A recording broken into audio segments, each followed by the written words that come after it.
Kia ora koutou. Welcome everybody to the Queenstown Ice Arena. It is day 2 of the NZIHL 3v3 Super Showdown here in Queenstown. It's time to get rolling again. It's 10 in the morning, but that means it's time for hockey. We've got Jake and Justin with us today, and we're going to talk a little bit about what happened last night and a little bit about what's going to happen today. It's 3-on-3. We have a very interesting format here, and we've got the Swarm and the Red Devils opening action this afternoon. Guys, what have you thought so far about the 3-on-3? Any opening thoughts? Justin, maybe you can tell us a little bit? Yeah, I mean, having been through it yesterday there for 2 games, it was certainly a bit of a test of conditioning, but it was funny. I've been saying to a lot of people so far this morning that, you know, it's one of those things. While you're in it, you're feeling it in the legs, feeling it in the lungs, but once you sort of get that time to recover, you could do it all over again. So yeah, it was interesting, cool to watch, but cool to be a part of too.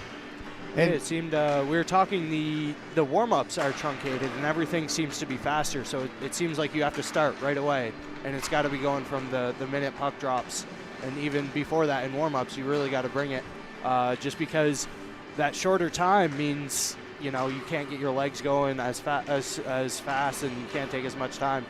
So it's a very interesting style of game. And then it also seemed like games 2, teams slowed down a bit.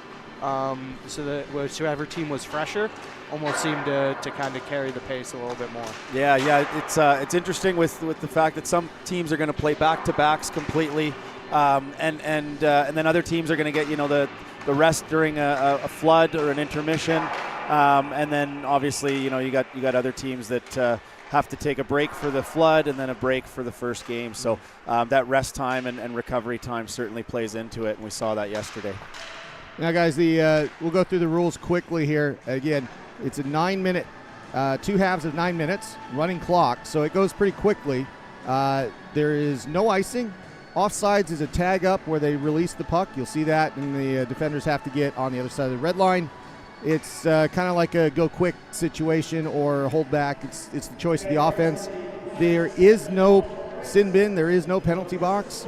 A minor penalty is a running penalty shot. A major penalty, if we get into that, it's a penalty shot and injection. But most penalties end up being a penalty shot. They take it from center ice, but the action keeps going. So, Justin, we'll turn it over to you for the Swarm rosters. Yeah, absolutely. So in net we got Connor Parr, we got number 15 Marcus McDonald, we got number 4 Luke Simon, we got number 14 Michael Houlihan, we got number 9 Jackson Fontaine, number 5 Kyle March, number 17 Ivan Dalmatow, number 46 David Ruzicka, number 16 Josh Steen, and number 63 Richie Hopkinson. And behind the bench, we got Kevin Simon and Quinton Statler. And I got to go quick. Jake Thompson in net, Liam Dallymore, Joe Orr, Lockie Hodge, Dima Meisternock, George Hopkins, Ethan Esposito, Logan Willis, Sean Brown, Chris Hunt, and Anton Perver, Michael Atkinson behind the bench. And it's the same squad as yesterday. There's no changes. All the lineups are the same. And we are underway. Simon moving that out to Fontaine. They gain the zone. The Swarm gets started first. That's turned over to Esposito. Esposito coming up the middle of the ice off the right side. His stick's held up. It comes in the zone, and it looks like Willis is going to get there first. He holds on to it, but it clears. And we're underway here for Game 7 in the Queenstown Ice Arena. The NZIHL 3v3 Super Showdown. That puck goes back to Fontaine. Fontaine looking for a long pass. Ruzicka lets it go. Remember, there's no icing here. That's why it's not stopped. It goes to Chris Hunt. Chris moves it around. That goes to the other side to Sean Brown. And Brown breaks out. It's a 3-on-3. He dumps and chases. That goes right on Parr. Parr dumps it. And Connor Parr is woken up for the day. He's up and ready now as he dumped that puck in front and had 2 Red Devils chasing after him. Trying to find the puck here. Sometimes with goalies, with the big gear, it can get caught up in them. So they have found it, and we'll resume play. Houlihan to take that against Hunt, and Houlihan wins it. Hopkinson gets the puck. He's going to circle behind and give it to Ruzicka. Ruzicka with a long pass out to neutral, out to Houlihan. He's going to gain the zone 2-on-1. Shot in on Jake Thompson, and he gets that one in the gear. That's held, and a quick face-off coming on the defensive side for the Red Devils. Brown getting back into position. And we chuck a puck and get underway. Brown collects. Nifty little move there off the net by Sean Brown. Highly skilled defenseman. Hunt's long pass gets picked off by Houlihan. Houlihan with a quick wrister goes back to the glass after a block there, and there's a couple of changes. McDonald back out on the ice. Dallimore out for the Red Devils. Hunt coming off the ice. Dallimore's going to skate it forward. He throws it the length of the ice. Gets it sort of behind the net, but it bounces out, and the Swarm pick it off, and they're going to start their offense. Running clock, so it's a little under 7 minutes to go in the first half, and I've been enjoying saying half in a hockey game. That's different. March with it, good backhander, and that's a goal. That catches Jake Thompson a little on surprise there, and that kick save was a good attempt, but he couldn't reach it, and he did not cover the pipe. Kyle March doing his best Bobby Orr impression there, taking it from behind his own net all the way to the hole. Yeah, and March drawing that through. Good little backhander and gets behind Thompson, and 1-0 the score. Remember the Swarm, if you watched any of the highlights last night or caught up with the standings, and if you haven't seen the highlights are on youtube.com/NZIHL. It's a really good package, and that's get a chance to see that. Out to Simon. McDonald pushing it aside. Simon has to recollect. The Swarm were the only team last night that won both of their games, and they were done dramatically. Oh, and another goal. Simon with a shot right over Thompson's left shoulder, finds the spot. 2-0 the score in favor of the Swarm, who are looking to sort of run away with this one. If they can get the third win here, they're going to be in a really good position. Everybody else won except for the Stampede. One win last night, and there are no points. This is wins and wins only, determining the top level of tiebreak for the championship round, which will be tonight. And if you're in Queenstown, make sure you come on out to the ice arena, because that's going to be a good one. And that session, that evening session, will be 3 pool games and the 3 seed championship games, 6-5, 4-3, and then 2-1. That puck comes back out, and Willis holds on to it. Really picked up his control of the puck. Logan Willis looking really good this year. That's turned over. Dalmato with a good nifty move, loses his man, leaves it behind, and that's Fontaine up close, and he chooses to pass to Rizika, and that is a perfect choice. As they went out and tried to play the man, that puck gets on the outside. 3 goals for the Swarm. Fontaine on the board again, and it's looking pretty good for the Swarm early in this one, halfway through the first half. You can definitely tell the skill is on display out here in this 3-on-3 setting. That was a very nice toe drag coming around the defender, and then even more skill. Oh, Houlihan with another wrister, and Jake Thompson forgot to set the alarm clock today. He is getting peppered by the Swarm, but that doesn't make him unique. The other teams, or the other team's goalies, have been peppered by the Swarm as well this tournament so far, so nothing new. 4-0 the score. Houlihan with it. Comes up the side looking for a pass. Chris Hunt with the puck. Good move, and they're going to break out. They're going to get a chance with Brown 2-on-1. Brown passes it. That's clogged up by Rizika. Large man, large skates, and that got in the way of the puck. Houlihan has it. Holds in neutral. Steen's back out on the ice for the Swarm, and McDonald back out. McDonald holds on to it. They circle behind the net and get set up again, getting rid of Hunt as a forechecker. Breaking out to the left. Good spacing here for the Swarm. Steen coming up that left side. Can't do anything with it. Can't pass it. It's going to go back out of the zone. Red Devils chasing. It's going to go back to Connor Parr. Parr mishandles it. Comes way out of the net. Meisternock chasing, and he's going to be right in front. Take another shot. Unbelievably, the puck stays out of the net. Connor Parr getting away with one. A little loose with that play, and Meisternock leaving it for Orr, who we thought was at the point and had vacated. Just under 3 minutes to go in this first half. Long pass forward to Dalmato. Hopkins on him one-on-one. Hopkins gets beat. Shot, that's a deflection off the blocker, goes up to the glass. Passed out to Meisternock, but that goes off his stick blade, goes to Simon. Simon's going to come in 2-on-2 with Fontaine. Fontaine looks to get it back to him. Simon can't knock it out of the air. It's going to go to the half wall. Simon with it. Looking for a long pass to Fontaine. He's open. Back to Simon. And another shot. That's deflected out to the other side half boards. And a chance for the Red Devils to at least clear here. Meisternock takes it forward. The other two change. Meisternock's going to take a shot. That's wide of target. Goes right and comes out to the neutral ice. Simon with it. And I think I'm still waking up a little bit. Fontaine coming in. He's looking for a pass. He holds it on the right side. Red Devils kind of spaced out. Hodge and Esposito a little high, but Fontaine goes to the bench, and the Swarm hold on to it, give it back to Houlihan. Just under 2 minutes to go in this first game of the morning session, game 7 of pool play, with the Swarm looking to get their third win of 3 here. Houlihan gains the zone, looking around.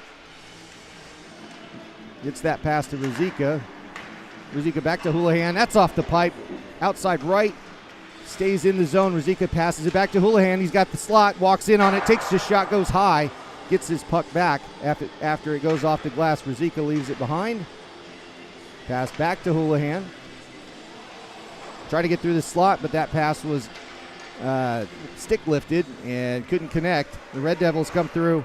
That was a little bit offsides, but play continues. Brown with it. Passing it low to Hodge. Out to Esposito. Esposito cycling. All on his own. Big circles here for the Red Devils. And it's not really confusing the Swarm. Look like they're on a 5-on-3 penalty kill, the way they play defense there, and it worked well. They hold on to the puck, and everybody's changing up. McDonald back out on the ice. Hunt marks him. Now Steen through the middle. And he backs out just to make sure he's not offside. Just 25 seconds to go in this first half of the 3-on-3. And the Swarm look to get one more going here. McDonald with it up the right side. He dumps it forward. It's going to come in on Thompson first. He passes it, but he goes right to a Swarm stick. Good defense in the end, but that bobble made it really difficult on him. Luckily, it works out for him, and with less than 5 seconds to go, Hunt's got to shoot this. He does, rips it high. That's a good block by Parr, and that's the half. Well, that was quick, boys. Wow, yeah, that clock just disappears there, doesn't it? I tell you what, really impressed with the Swarm there in that first half. They're really dynamic. The way they move the puck and support it. That trio of Simon, Dalmatow, and Fontaine just generating a ton of offense out there.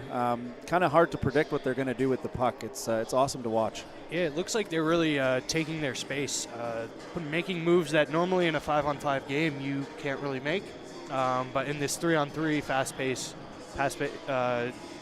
pace, they're doing things with the puck that is really spectacular. A couple of toe drags between the leg passes, some saucer passes, and it's really exciting to watch. I think just observing the Devils there, I think if they want to tighten this game up a little bit, they're getting caught where 2 players are going to 1 puck.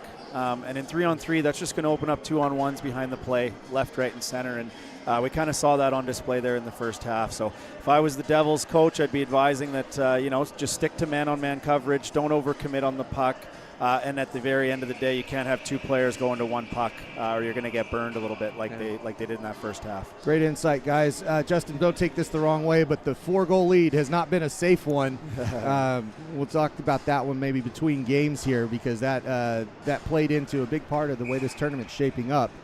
Yeah, it's one of those learning curves here. We definitely tried to change our strategy yesterday, and it, as you said, it bit us in the butt a little bit there. Yeah. So. Second half underway. Dalmatow with a good toe drag past Brown, but he can't get anything in front, so he lets the puck go to the wall, and they continue play. A deflection by Dalmatow, and Sean Brown's going to come away with that up the right side. Hustling up that right side. He gains the zone, knocked over by Simon as he tried to get around him. And Simon holds the puck, looking for an outlet. 2 guys a little too far there. Look for Dalmatow. Again, no icing. That bounces in front. Thompson pushes it aside deftly to get rid of it. And Dallimore and Fontaine get to it. Fontaine first. He holds on to it, looking for Hopkinson. A little flip pass as Fontaine gets off the ice. Hopkinson still has the puck. Pushes it into the middle. That gets knocked away from Ruzicka's stick. And Houlihan back out there, the dangerous combination. That pass to Hopkinson was interrupted by Dallimore. Dallimore's got to play some defense there as well, as he's in the right spot. He does a good job of just clogging the lane, and that half shot gets knocked out of the zone by Hunt. Dallimore coming off the ice. Ruzicka double shifting here, and it's a 2-on-1 with he and Houlihan. Houlihan gets the pass.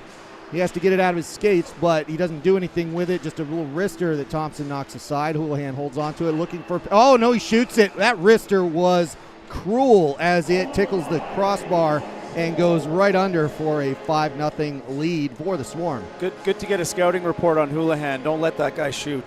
He's got a heck of a release. So, yeah, good insight from this tournament that we can carry over into the regular NZIHL season. Now, he got here this week, if I'm not mistaken. He is an import for the Swarm, and because of that, nobody's seen him play up until right now. And, boy, everybody coming up with a Swarm game has now circled number 14 on their roster because he's a good one. Steen with it. And also, guys, the shooting. Everybody's going top cheese this weekend, it seems like, because not only is it fun, but it also works. That shot comes in off Steen's stick, but he doesn't get much on it. That mustard kind of fails him, and that stays in for a moment. And now a Chase Esposito trying to get around McDonald. Oh, what a nifty move, but nobody there on the other side, so his pass goes begging. And they come back in. McDonald down the left side, goes into the corner. Good hit. That stops everything up. But Simon in the slot. Big slap shot. Good kick save. Thompson gets it out. McDonald looking for another pass. Everybody left him alone. And Simon gets away with, or Thompson gets away with one with Simon not able to put that home. That's a big hit. Mostly glass there, but Willis and Fontaine dancing in the corner. Simon keeping that puck. And this is an extended offense for the Swarm. Fontaine with it. Dalmanteau. Fontaine trying to get around Willis. Former teammates, those two. As Fontaine, one of the big anchors for the Swarm now, is former Red Devil. Cut his teeth down in Christchurch. Orr with it. Can't hold on to it. Fontaine pushing him from behind. And that puck gets collected by Simon, although Orr is still giving him all sorts of grief back there. And that puck goes ringing around to halfway, and it's Meisternock coming in behind the goal. Sorry, a little brain fog this morning. Meisternock doing his best to hold on to that. Tell you, Meisternock, he's another really, really impressive young talent on display here for the Red Devils. Great young defenseman. Be awesome to watch him develop as he ages. Hopkins with a bad pass intercepted there, but Chris Hunt bails him out, and he's got the puck. He's looking for Meisternock. Meisternock gives it right back to Hunt. Half boards on the left side. Couple changes coming in shot, and that was not going to bother Parr at all. Good position, and that's a long pass that's going to go ahead for an option. Oh, and wow. That is just filthy.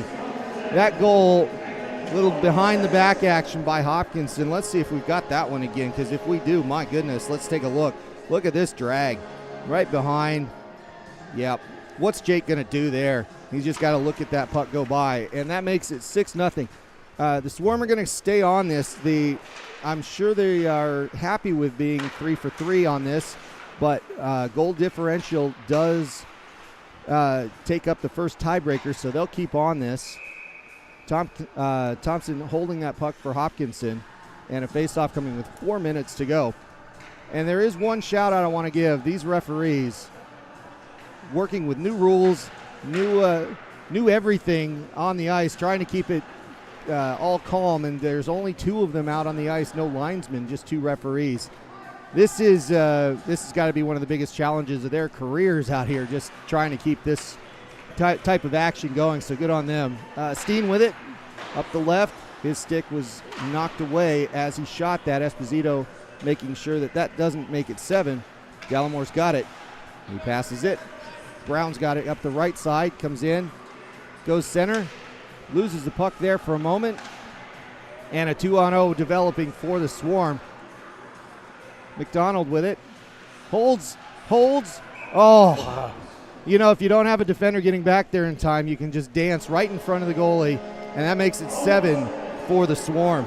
Yeah, Marcus McDonald, impressive speed, impressive hands in tight. Just an awesome goal there with the patience. Great young player. Yeah, he's going to be fun to watch over the years. I think that move is what he's going to pull if he ever gets a penalty shot. That was sneaky. Just dead stop right in the crease and wait for it and pull him to the other side. Good stuff. Just Thompson had no chance. He was just left out all alone out there, and McDonald made him pay. Simon with the puck. Tries to go through the middle. Willis finally makes some physical contact. Esposito on a chance to get the 0 off the board. He holds on to it. Oh, and a fantastic goal himself. Esposito getting his second of the weekend. Gets a backhander and ends the goose egg for the Red Devils, which is a good sign here that there's still some life in the team from Christchurch. 7-1. That's an assist there to the goalie, Jake. Yeah. Great play, heads up, sends it up the middle for Esposito's breakaway there. Primary assist. Hodge with it. Hodge takes a shot. Reigning Rookie of the Year kicks that one low. Out to Esposito, back to Hodge. Hodge cycles behind, nobody home, and Hopkinson's going to get there first. That's a play that you do when you have 5-on-5 and it gets to the low point, and when they're 3-on-3, that goes to nobody. So it's a different game, that's for sure. Hodge is going to get the puck first behind the net.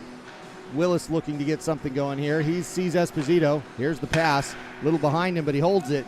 Esposito with a good move, goes in front. That puck's tipped away by the Swarm. Willis coming off the ice, and that's a 2-on-2. Well, 2-on-0 as Hopkins comes back, and that's another goal for Houlihan with just a minute to go. That was one where you have a tired change and you leave a man advantage. Yeah, highlights how those line changes can really sting you if you're not onto it. You got to be quick to change, take it at the right time. 8-1 the score. This one in the old deep freeze for the Swarm with less than a minute to go. Now it's just a question of who gets on the board again. McDonald with a shot, hits the high bar and comes out as close as you can get, as that was a low deflection. Steen in front. Steen takes a shot. And McDonald, Steen again, and a goal. Steen getting it in on the action, making it 9-1. And Jake Thompson, the goalie available for the Red Devils, is just not to go too far into it, but he is the under-18 New Zealand Ice Blacks goalie, doing everything he can to keep up and get the experience. One of the goalies. I just want to make sure that's clear. He's getting a lot of experience. There's no shortage of experience in this game anyways. Yeah, and look, he's doing his best out there. I mean, some of these goals, there's not a lot of help from the defense of the Red Devils. He's guys standing right in front of him, untouched. So he's doing everything he can out there. And let's not forget, Hopkins actually took a shot there in the slot, and we're still all rooting for him to get his first goal in the league here. So it was close. Yeah, it was only close. 5 seconds to go. I think he's played, 100 games, and I think he got 1 goal. No, 0. 0. Is he still zero, not broken the goose egg? He's still on 0, so that's why we're all rooting for him. And the worst part is if he gets one this weekend, it doesn't count. Yeah. But nonetheless, the Red Devils put up a fight, but the Swarm clearly the class of this tournament. Those guys in white are 3 for 3 and looking really good. They only have 2 games left, so they are looking very good for the number 1 seed, as everybody else has at least 1 loss. Red Devils with 2 losses now, and same with the Stampede. And they'll be coming up here in just a minute. Just quickly back to George Hopkins. He may not contribute much as far as goal production for the Red Devils, but I tell you what, he does a great job as a head coach for the CIHA down in Canterbury. Does a great job developing those kids, and has really built a really solid program there for youth development. So. Yeah, and we're all really hoping for him because he is a defensive player, and it is not his job to shoot. So it's good to have him out there. He's a pure defenseman. And that's what we're going to do. So we're going to wrap for 2 minutes here and take an intermission as we get set for the next game. The next game coming up is the Stampede, playing these Red Devils one more time. And we'll be back with you in 2 minutes. Thanks, everybody.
Welcome back, everybody, to the NZIHL 3v3 Super Showdown. Coming up on Game 8. Matt Chavez here with Justin and Jake. Guys, this conversation you guys have been having off air actually has been a very interesting one. Love to know, basically a discussion about what you saw out of the Swarm and why that worked so well. You guys were talking about the 2-on-1s and getting behind. Tell me more, Justin. Yeah, I think just the observation there is how quickly they transition and get in behind the D. So as soon as there's a turnover, they manage to get possession from the opposition. Immediately, there's one player stretching in behind, trying to spread the ice out a little bit and catch the team that lost the puck sort of standing still and before they can adjust, really. So and then just the puck support. I mean, it's been awesome to see. So yeah, every time across that blue line, they're coming in, and it's not a, oh, what do I have? It's I know I have guys helping me. What decision do I want to make? Yeah. So it was very like the possession coming across the blue line is very difficult to defend when the guy with the puck has multiple options and multiple plays he can make. It makes it very difficult to defend somebody like that. And just like that, the warm-ups are over. I'll go through the Sky City Stampede lineup. That's Joel Hasselman in net. This will all be the same as last night. Lachlan Freer, Nolan Ross, import. Jack Roby, Max McCarg, Stefan Amston, Dylan Devlin, Callum Burns, Jeff McClum, and Connor Harrison, with Cam Freer and Lee Summers behind the bench. Same lineup for the Red Devils, so we'll just leave it at that. Now, I did want to ask you guys, since I think you can say the early favorites here are going to be the Stampede in this game. This will be the first time the Red Devils have had to play another one. But, Justin, you were talking about how it felt last night. Tell me about the first period feels that you had. Yeah, no, it was interesting. I mean, you kind of get into the game there, and because of the shortened time, but 3-on-3 is intense. So you get through that first game, and you get to catch your breath and feel your legs a bit again, and you do realize that we'll recover here and we'll get back to it. But the importance of short shifts, especially in that second game of a doubleheader. Got to manage your energy and change when you can. Yeah, the Red Devils got caught in that second half with the long change a few times, and we'll see if they make adjustments here in the second game. Yes, as you point out, the long change will be in the second half. Meisternock losing that face-off to Ross, and we're underway. First half action in Game 8 between the Sky City Stampede and the Canterbury Red Devils. Ross with it, looking for a shot. That first shot goes off the glove of Thompson and goes behind, and he gets a second shot, knocks that down, and that hits the pipe outside, so that one's not a shot on goal, thank you very much. But the Red Devils with the puck and a change. Meisternock with it still as the other guys get out on the ice, and that was a little slow to get Brown out there. I don't know if he was waiting on the defense. That's Colin taking a shot, low kick save that goes back to the glass. McCullum with it now. Hunt trying to get it away, out to Freer. Freer has it at the half boards. He sends it behind on his own, goes to chase it and get it himself. Holds on to it, skates around, looking for the nod to go, but McCullum doesn't catch it. Up to Hunt, nope, doesn't get through, but Brown holds on to it, looks to get by his man, and that is defended well. And trip coming up here. So first penalty, and of course, no penalty box this weekend. This will be a chase down penalty shot.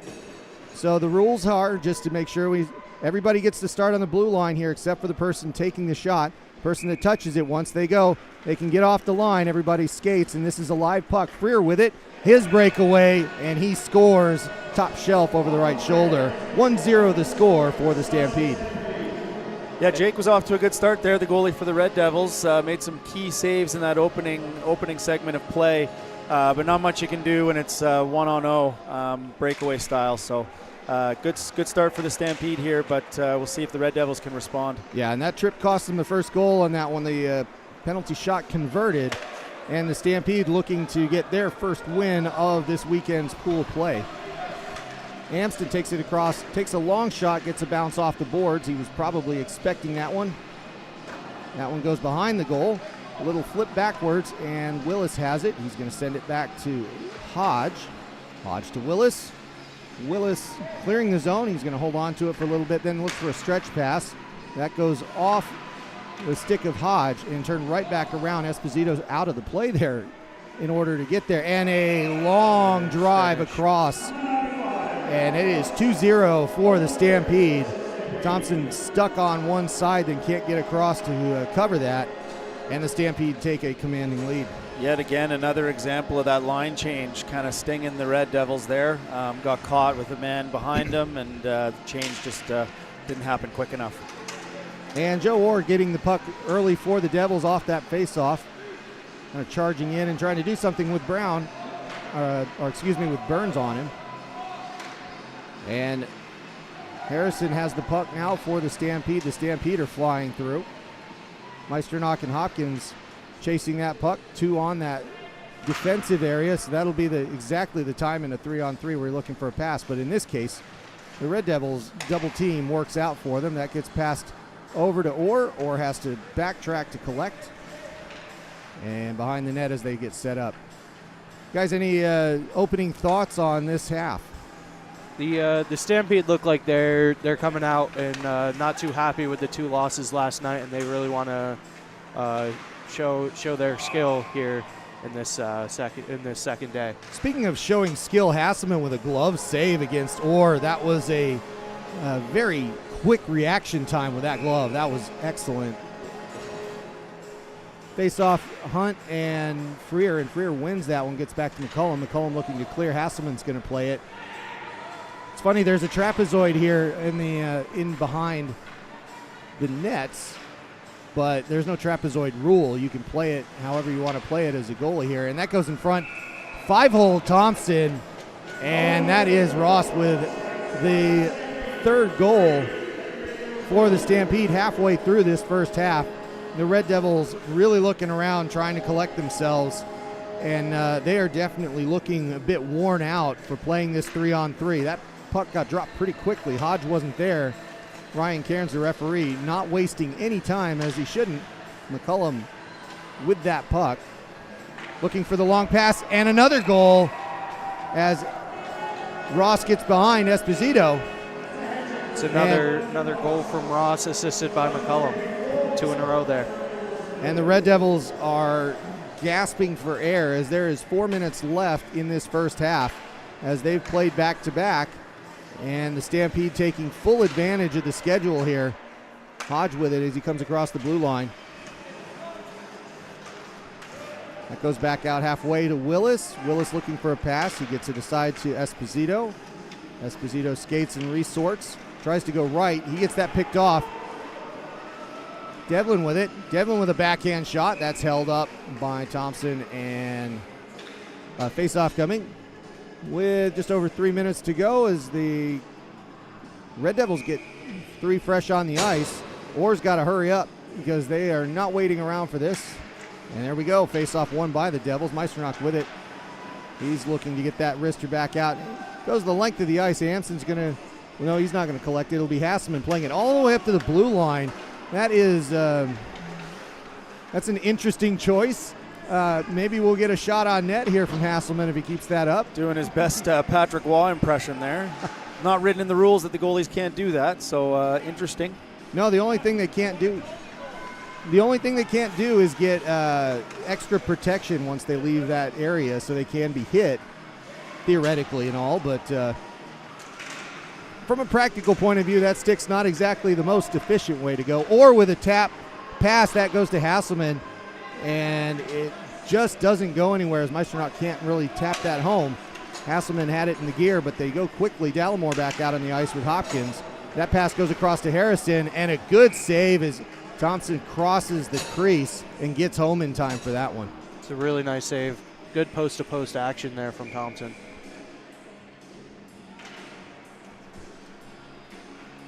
Brown's got it behind the net.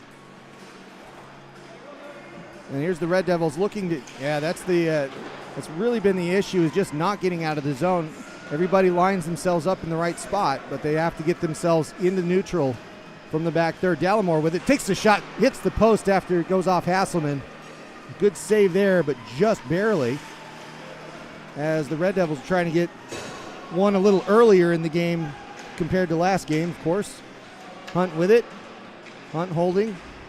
Hunt gets a stick lifted by McCullum. McCullum gets it behind the net. Turned over. Brown to Dallimore. Dallimore back to Brown. Dallimore looking for a lane here. That pass just trying to get open, and Dallimore's got it up high and then gives it up to Brown. Brown turns it over, and it's Harrison coming up quickly on Thompson. A good move there, but Thompson moving across the crease quickly, but that goal comes back with a puck off the board, and McCullum rips it home as there was just not enough defenders out on the ice for the Red Devils there. So do we have that one here? We do. Let's look. So it's a fantastic first save, but when it comes back out, it's just Hunt's looking at the other side, waiting for it to go around, and the puck bounces in an unfortunate direction for him, and that constitutes a 5th goal. Good chance there for the Stampede again, but the Red Devils are going to break away with this one. Esposito up the left side looking for a pass. Gets it, trying to get it to Hodge. Hasselman playing it forward again. That was at the top of the crease, and he sticks out his big paddle and stops it. Devlin in front. Another good save by Thompson. Thompson coming into, again, he's getting a lot of work, and he's getting a lot of experience, but there's some, just it's a little too much on the competitive side, but he's doing really well back there. Esposito with a high shot. I think that might be the first shoulder save I've seen all day. Another shot, Esposito trying to get something past Hasselman, and that ends the half in what has been, mildly predictable having a fresh team come out there, guys, and they're just ripping away 5-1 or 5-0 to score. Yeah, no, kind of like you said, seeing the effects of the back-to-back game there from the Red Devils. I think another thing to note is just at times here with the 3-on-3, you do have more time than you think, and I think that Red Devils at times are just trying to rush things a little bit instead of just settling it down, making those good tape-to-tape passes. But I mean, again, it's tough. Stampede are doing a good job of pressuring and creating those turnovers on them. So, hey, Justin, you were on the ice last week. Is that something that you saw the Red Devils do while you were actually out there playing them? A bit rushed out of the back third? Yeah, I would say it was something we sort of looked at. As much as you can pressure the puck, and I don't think that's just exclusive to the Red Devils. I think that goes for any team. The more you pressure the puck, the more you're going to create turnovers, and that's certainly something we've tried to build into the Admirals' MO is puck pressure and take away time and space. You give good players space, they're going to make something happen. So try to minimize that as much as you can. Yeah, which is exactly the opposite of 3-on-3, is it not? That is exactly right, yeah. So there you go. Jake, any thoughts on what you saw in the first half? An interesting thing to note, Hasselman a lot, as anytime he makes a save and makes a cover, he's looking to pass it out to his own team there and not get any stoppages. He's trying to play fast along with the rest of the team, and when a goalie does that, it's a very interesting thing to take note of. Yeah, partly in the 3-on-3 and partly because that's their strategy is to score quick and often. Ross with it now as the Stampede are holding on to it for a moment as it's gone back and forth in this second half opening. The first 30 seconds. Long shot. No problem for Thompson as he saw that a long ways. And Hopkins with the puck as he moves it forward to Orr. Orr gets the zone, but that's knocked away by Amston. Not a high stick there. That was just under the shoulders. Stays in the zone. Hopkins with it. Pressuring, but the line change gets the turnover, and Meisternock one-on-one and wins that one with a good poke check. Goes up to Brown. Brown doesn't catch that one in the skates, and Hasselman way out in front. I'm surprised Dallimore wasn't trying a little bit harder on that one, but it goes all the way to Freer, and that is a direct assist by Hasselman. I think Hasselman was looking for that all day long. Yeah, he plays the puck well, Hasselman. He had a good heads-up play there. Read the change. It was late by the Stampede with a player in behind the Red Devils D, and did a good job to get it up there right away. That was paddle to blue line. What a pass. Also the trust the Stampede showing him. Neither of the defenders tried to get any closer. They just took off. Both guys in the zone just took off and said, no, Hasselman's got it. Yeah, and Dallimore sitting there trying to get some sort of offense going. He's stuck in no man's land there, so it's just what happens. Harrison with it. He's coming up on Thompson and just holds on to it. Thompson has no idea how that went past him, but another goal for the Stampede. That's making it 7-0. Yeah, showcasing his speed there, Connor Harrison. Busts through fends off Dallimore, and just a cheeky little backhand as he pulls Jake side to side and slips it through the 5-hole. You see him lift his hands like, where did that get through me? But I think that was 5-hole, and like you said, and you could also see the on that he was able to get that breakaway. Just looked like tired legs out there for the Red Devils. Second game, second half, long change.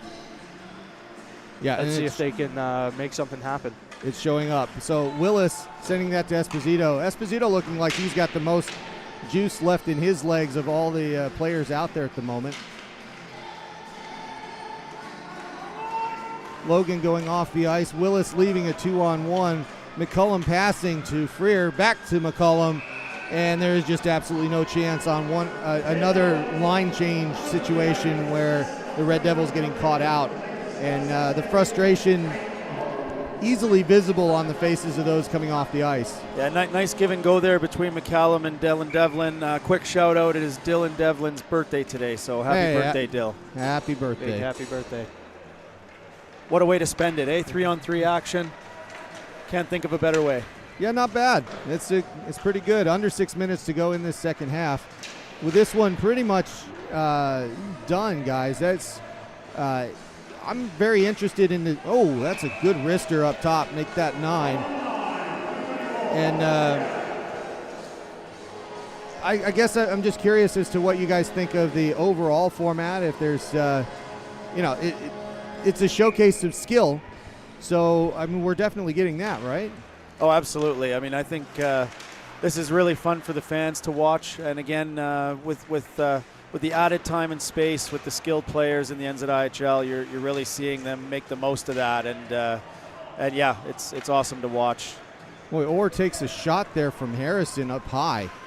We play on, but that was just kind of I think he was a little low, and the contact ends up hitting him high shoulder, and that didn't look all that great for him. Somebody's dealing with an injury himself. Up to Dallimore. Dallimore with the blue line, looking for somebody to pass to, but frankly, there's only one person on the ice for the Red Devils at that moment.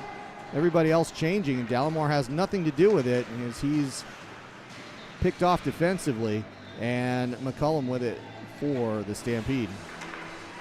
I think one of the challenges and things to note here as well for the fans is at times, because there is more time and space, you've seen a lot less hits, a lot less physicality.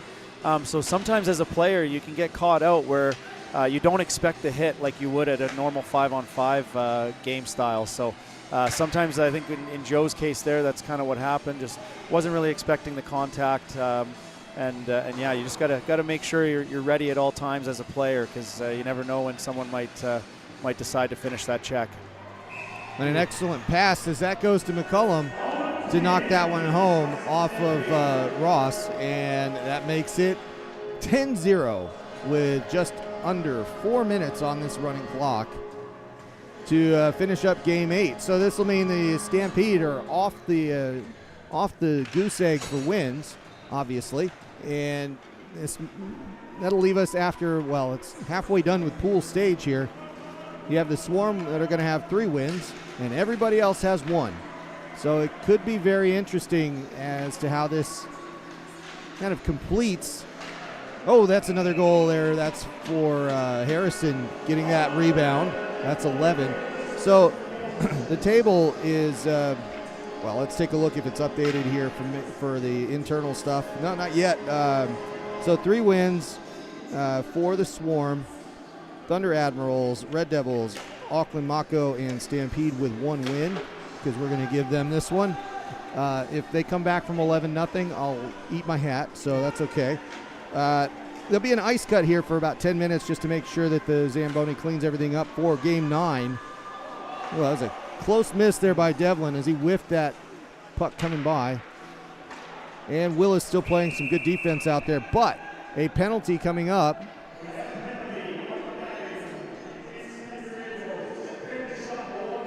Looks like, yeah, Esposito not enjoying how Amston was playing there, and Amston hearing about it, but it's going to be a penalty shot for the Sky City Stampede. There's a bit of chirping going on the ice. Always seems to happen in hockey. And off we go. Amston taking the shot and lifts the Powerade bottle off the net, making it 12 for the Stampede. Next game up will be the Swarm and the Thunder. A couple of teams that, the Swarm have played already today, obviously. They got their win in Game 7, and they'll be looking to make it 4. And if they do, I think that actually will mathematically make sure that they are in the championship game even before their 5th pool game. That shot going off Thompson's mask and going up in the into the glass, or collecting it, or not, and going back to the kick plate because that one bounced funny. A lot of snow now. And, oh, yeah, that is a very interesting fact there. Michael Domigan pointing out the shots total, 21-5. Only 5 shots for the Red Devils. And there's another goal there for the Stampede, making it 13. It's been incredibly efficient. The shots being, it's coming in at roughly almost 60% rate of getting behind Thompson. The Stampede showing a lot of skill here, guys. Yeah, absolutely. I think it's one of those things where at times the shot count, you can read too much into it if shots are just from the perimeter. But in this case, the shots that the Stampede are getting are breakaways and 2-on-0s and 2-on-1s. So tough night in the office for Jake, and hopefully he can bounce back and not dwell on this one too much. And here comes another one from Harrison. Harrison with a shot, trying to figure out if that 5-hole's still wide open, but the bank shut on that one. Dallimore with it, taking one. That's deflected high. And this game is just about over with 8 seconds to go. No icing here, obviously, but Thompson's going to play it, and that's that for this afternoon's. Oh, they take another shot. That does not count. It was late. 13-0 the score. And again, just to make sure that we're clear about this, goal differential does matter, so it's not like they're playing for nothing out there. They do actually have to keep scoring in order to raise their situation in any tiebreaker. So sportsmanship, it's understandable, but they have to do what they have to do there. 13-0 the final for the Red Devils and the Stampede. Guys, anything to take from this? Yeah, I think, again, just unfortunate when you see the compounding effect of the back-to-back games. And again, some of the things we've highlighted already, the efficiency of line changes being a big factor, and just that puck possession and puck support. Stampede did a great job of executing on those areas of the game. So, yeah, I think the Stampede, it was a total team effort. It was all 4 guys on the ice making plays, because Hasselman was very ready, and the Stampede seemed to trust him, and it was. They came out, and it seemed as though they were ready to go from puck drop, and the Red Devils really it looked like tired legs out there. Yeah, absolutely. They'll have a bit of time here to get recovered, go get a big breakfast in them, and get a bit of downtime and resume play this afternoon. So hopefully they can bounce back from this one. It was a tough morning for them, but more hockey to play for them. So that's right. So the Red Devils will play again at 6:55 tonight in the evening session. That'll be their last game. The Stampede will be back out here in about, they start at 11:30 in Game 10. There's the Swarm and Thunder up next. We're going to take about a 10-minute intermission here for just a little while as the Zamboni runs around. Before we go, if you're still here and you're watching on your computer, make sure you hit that thumbs up button for us to make sure that our hockey gets to every hockey fan out there and let them know that we're doing this. Until then, we'll see you in about 9 minutes with the Swarm and Thunder here in Queenstown. Thanks, everybody.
Kia ora koutou, welcome back everybody to the Queenstown Ice Arena.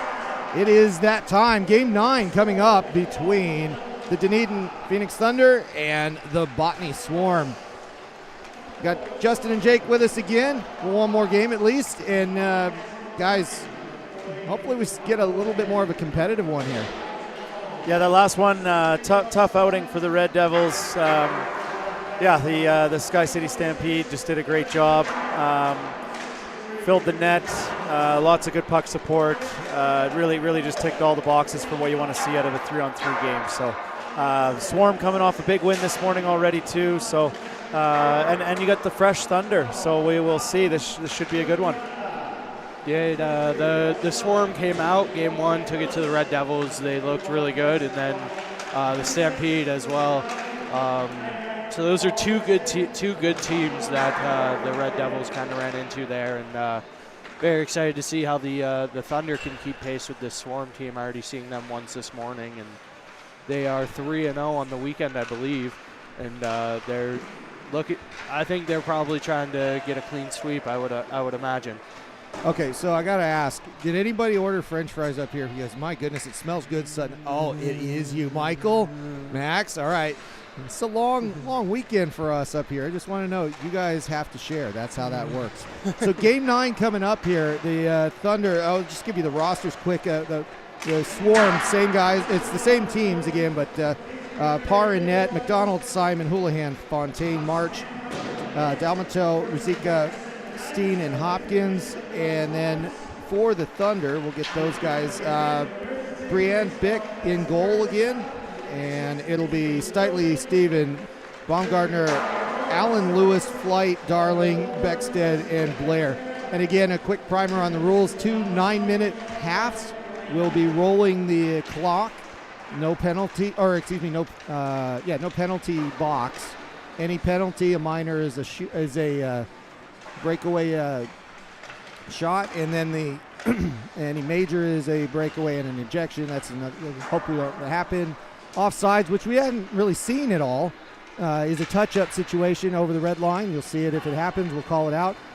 And there's no icing. So that's the big changes here for the 3-on-3. And, guys, I guess especially in the second half with the long change, the first 2 games really emphasized getting over the boards cleanly and making those shifts the right way. Yeah, absolutely. We talked about that as a group yesterday just with the Admirals, the importance of changing when you can. Sometimes there's a tendency as players to try to really empty the tank, stay out there a bit too long, but with the 3-on-3, you just don't have the recovery time. So we sort of always say, try to keep a little something in the tank, change when you have an opportunity. If you do get caught out there and there's a turnover and we gain possession of the puck after a long shift, the other 2 that don't have the puck, just go change right away. Just take advantage when you can. I think with that too, it's if you make a subbing error in a 5-on-5 game, you have 4 other guys who can kind of pick you up. In this 3-on-3 context, a mistake in a substitution really comes back to bite you even more. Yeah, you see a lot more substitution errors. You get a 4-on-3 or maybe a 3-on-2 in this game. 2-on-1 or a clean breakaway.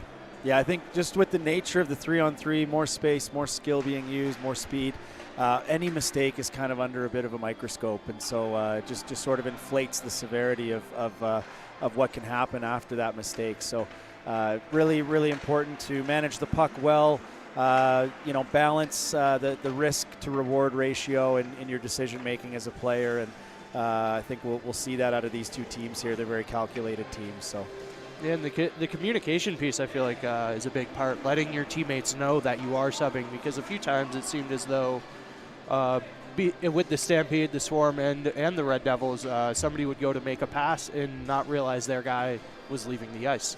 So making sure everybody is aware, like, hey, I'm getting off the ice, you don't have me as an option is really important. Yep. And as far as the pool play goes here, it's an interesting one here for the Swarm. They're going to want to jump on this one. It is the Swarm's last game of this session, of course, as everybody plays 2 in this session. And the important thing here is if they can get the 4th win out of 4 here, it will guarantee them a spot in the championship game. It won't be a 1 seed automatically, but they don't need that in order to get to that 1 versus 2 game at the end of the evening. They'll be playing for it, and they will be guaranteed at least the 2nd spot based on early calculations here. No guarantees on that, but we'll get underway, and we'll do all the mathematics after this game, but Simon's got it now, and we're underway here in Game 10 pool play in the NZIHL 3v3 Super Showdown. Fontaine looking behind the net, giving it to Simon. That power duo has accounted for a lot of goals this morning already. Fontaine giving it up. That turns back to the Thunder. Flight getting it out to Blair. Blair coming up the left side. He's got a 2-on-1 if he sees Bumgardner. Going to try to make that pass. He does, but Bumgardner can't get anything on it, and Parr looks at that going right. 0-0 still the score, and they get away with one early as the Thunder are charging. And again, like you guys said, this is a Swarm's 2nd game. This will be the Thunder's 1st this morning. Yeah, we'll see if that plays into it here early. Obviously, Swarm had a little bit of recovery time with an intermission there, but we will see how that plays into the game as it carries out here. Yeah, they had about 35 minutes, if I saw that right. And that goes in front. No shot, or there was a shot there. It was kicked away positionally, and Rizika's got it out at neutral. That's taken away. The Thunder continue with the puck right below us, but it goes to Hopkinson. Hopkinson giving it to Houlihan. He holds on to it, goes behind the net, goes pinballing around the rink. No icing here because that's going to go all the way down in this shorter distance rink. Rizika gets there first. Hopkinson with it. And the chase is on for the Swarm. We'll see who gets the first goal. I think we're seeing a little bit of feeling out here between these two teams to start with. Hopkinson with a shot, Vic, knocking it away off the shoulder. Yeah, I say that. There has been a couple of shots. They just haven't been the high-quality shots we've been seeing all morning. Yeah, so far teams playing pretty tight defensive structure. We'll see if that loosens up here as they get into the game. Beckstead with that. Takes a long shot on Parr. Parr sees it all the way, knocks it down. A bit of a rebound, but the Swarm handle it. March losing an edge there, and that's going to be a turnover. Thunder with it behind the net. They look to break out. Double team catches him. McDonald gets the puck. He gloves it down, and that bounces up to Bick, holding it and getting a face-off. So, yeah, I mean, we've been watching these games, and 2.5 minutes in, it's the first one where there hasn't been a goal. At least not yet. Not yet. Looks like, they're just trying to see what the other team's going to give them. And one-on-one defending looks much better this game than in past games. Penalty coming up. Dalmato with it. It's going to be on the Thunder, but it's 4-on-3 at the moment. They got Parr off, and they're going to hold it and try to get something set up. Houlihan leaves that, goes to Simon. Simon loses an edge, and that's going to stop play. Lewis gets the puck, and the little tap on the back, I don't know what that meant, but whether he was saying he was okay or it was cute, but that was kind of funny. And there's going to be a penalty shot here for the Swarm. Michael's got the camera ready to go on this one. As we see, it's going to be Houlihan taking this. It's a live puck once he touches it. That's why everybody chases him down. And off he goes, Houlihan with the break. Shot wide, and we continue play. Blair has it with an outlet to Bumgardner, who loses it. Rizika collects back to the red line. Houlihan had it for a moment, collects, and moves forward. Double teamed, and he gets it poked away from him for a moment. Flight with it. And Flight gets it out just in time for Blair to have a break. He's got a 2-on-1. He holds it out to the left, keeping it away from Rizika. Holds the puck, but still nothing to do with a shot. And good defense there by the Swarm as they go for a change. Baumgartner with the puck. And they reset for the Thunder. That's poked away for just a moment. And Flight throwing it in after Hopkinson gave him a hard time. Puck behind the net. The Swarm receiving a bit of a forecheck there, which is interesting, but they break out without much of a problem. And again, that's the danger here, right, guys, is if you forecheck, you give up, you almost automatically give up the chance of an odd man rush. Yeah, sometimes you can get a little bit too excited about forechecking and putting pressure and overcommit and get yourself out of your defensive position. Big difference between the 3-on-3 game. Steven with it, and the Thunder looking for a long pass, but he's double teamed at that short point. It goes out to neutral. And McDonald goes and collects it on a loose leave by March. March coming off the ice. Simon back out. Dalmato. And it's be Fontaine coming back out for the 3 for the Swarm. Shot forward. Dalmato can't tip it in. That goes to the sideboards. And the Thunder looking to get out. Lewis up the left side. Lewis getting a pass. A backhand. And it was returned back to Lewis. Lewis was just a tiny bit over the line there and couldn't get it on net. Another shot. That's a goal. That is a fantastic goal. Roof there. Boy, we got to see this one on replay if we can. That is absolutely top cheese. Great shot there by the Thunder, making it 1-0. A little bit of a double pump there. He sort of loaded it up, looked like he was going to release the puck, and took advantage of a little bit of extra time and space, and then just put it right upstairs. Bumgarner? No, that was Beckstead. That was Beckstead. Sorry, wrong B on that one. Beckstead with a nice roof shot. Fontaine taking a shot close in on Beck. And the Thunder get the puck. Lewis with it. He leaves it. Darling trying to get it back, and they turn it over. Dalmato with it. It's going to go into the corner. Changes abound for everybody. Sent around to Lewis again. Sorry, Allen. Excuse me. Bumgarner's back on the ice. Shot, and that's a goal. Jackson Flight. I got that right, I think.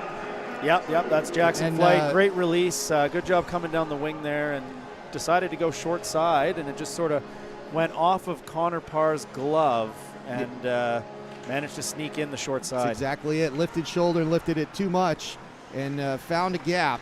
And that's all you need. 2-0 the score with 2 minutes to go in this first half. The Swarm finding themselves behind on the score sheet. Not new. Face-off coming up here. The Swarm were down. I hate to do this to you, Justin. The Swarm were down 4 goals at half yesterday and managed to come back against the Admirals, winning it in a shootout. Blair with this one up the left side. With a pass, a shot. That gets behind the net. Parr was there. And the Swarm turned this one back around. 2-on-1. Houlihan going in first, but he gets pushed out to the side. Good defense by Allen. And 2 Thunder players come together, and when they do, they leave the big man open. Rizika right in front. Puck gets out there. 2-1 the score. Wow, really good hustle there from Houlihan. He was all the way back, sliding on his knees, gets the puck below the goal line, then takes off and starts to rush the other way and creates an opportunity.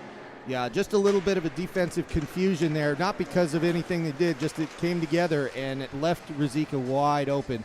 McDonald into the corner now for the Swarm, trying to make this one an even game, but 2-1 the score with just under a minute to go in the rolling clock.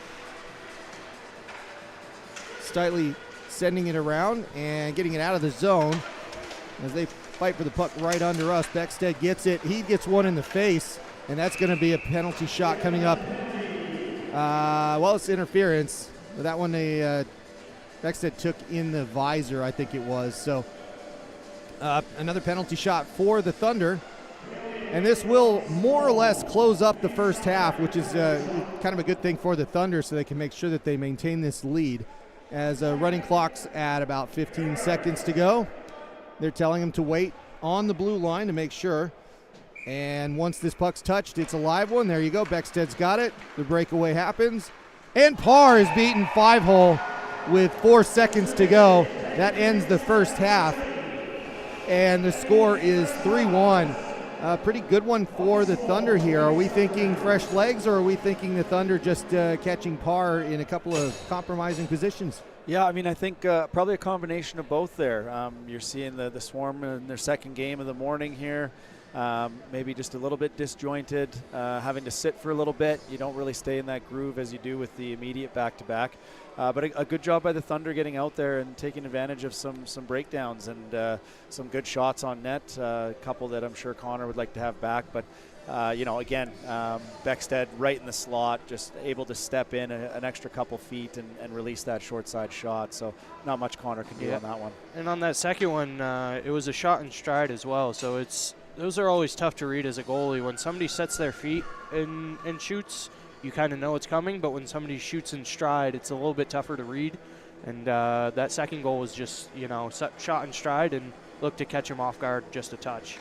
And just that split second is the difference between a save and a goal. Yeah, absolutely. Absolutely. A very underrated skill, that ability to release the puck while moving, not set your feet, as you pointed out. So ready here for the second half. Yeah, it didn't take long. It's just a 1-minute break, and teams change sides. It'll be the long shifts for the second half. And if we've seen anything, the Bonnie Swarm are a second half team. Fontaine with it. He came out. That was offsides. Do they have to leave that or not? No, they don't. They were offside. They did not actually go in offside. So play continues. And Dalmato keeping it in on that left side. Fontaine with the pass to Simon. Trying to go cross ice. It does work. Dalmato with it. Good stop by Beck. And the Thunder have a 2-on-1 flight up the right side, but he passed early, and Fontaine breaks that up with no problem. Bumgardner never getting a touch on it. And Bumgardner's coming off, and there's a stop in play. Penalty coming up. Interference, the call. I think the Swarm are a little unhappy. Their captain Simon let a puck go deep, and a Thunder player kind of gave him a shoulder check, and the Swarm aren't too happy about it. And it'll be a Thunder penalty. Flight takes it. We're back in play. Flight with a shot, and it is held and gloved. Great save there by Parr. And Houlihan has it, turning it around for the Swarm right off. That's off the mask. Low chin shot there, and Allen is first to the puck. Ruzicka's going to get to it, though. And the Thunder gets stretched. Hopkinson just not able to hold on to it, and they're going to go for a stop in play as Beck holds on to it. Hopkinson first on the scene, and a line change for everybody here. Steen, McDonald, and March going out with just over 7 minutes to go. 3-1 the score. Face-off won by the Swarm. McDonald with it. He sends it back to the point. Long shot. March kind of can't do anything with it as it doesn't quite come to him. Now Steven with it. March back on defense. Steven with a long shot as March moved him out, and he's going to get the puck back as a reward. Passes it forward. McDonald trying to hold on to it, but turned over to Beckstead. Beckstead passing it off the boards, but that goes to March. March can't get the backhand on anything other than the gear of Beck. And that's turned over. A long play out here for Beckstead. Big shot, but interrupted by Steen's stick there defensively. I think he got a piece of that. And Parr holding on to it for a stop. This is turning into a bit of a break and a stop and a break and a stop as the goalies are trying to slow this down. I just want to point out there the excellent work by Josh Steen getting back to negate a clear slap shot attempt by Beckstead, and then managed to box him out using his body as well to prevent him from picking up that loose puck. Shot by Simon goes wide. Turns around for a Thunder player. Fontaine missed that one against Beckstead as that car crash was right under our feet here in the broadcast booth. Simon's got it. Simon holding the puck, trying to get out to neutral. He does, goes through two Thunder players, leaves it at the point, sends it around, and the other Swarm players trying to chase on that. There's a penalty coming up, and there's some really unhappy people here. Simon, little extras there, and they are both going to get it. And that looks like, well, the start of a sort of halfway fight there. Not quite really what it is, just some roughing, but everybody is fairly annoyed with each other. That's Darling and Simon. And they are unhappy with one another. So this is another one. So we talked about this last night, and it actually came up. So there's been an ejection. I think Simon's off.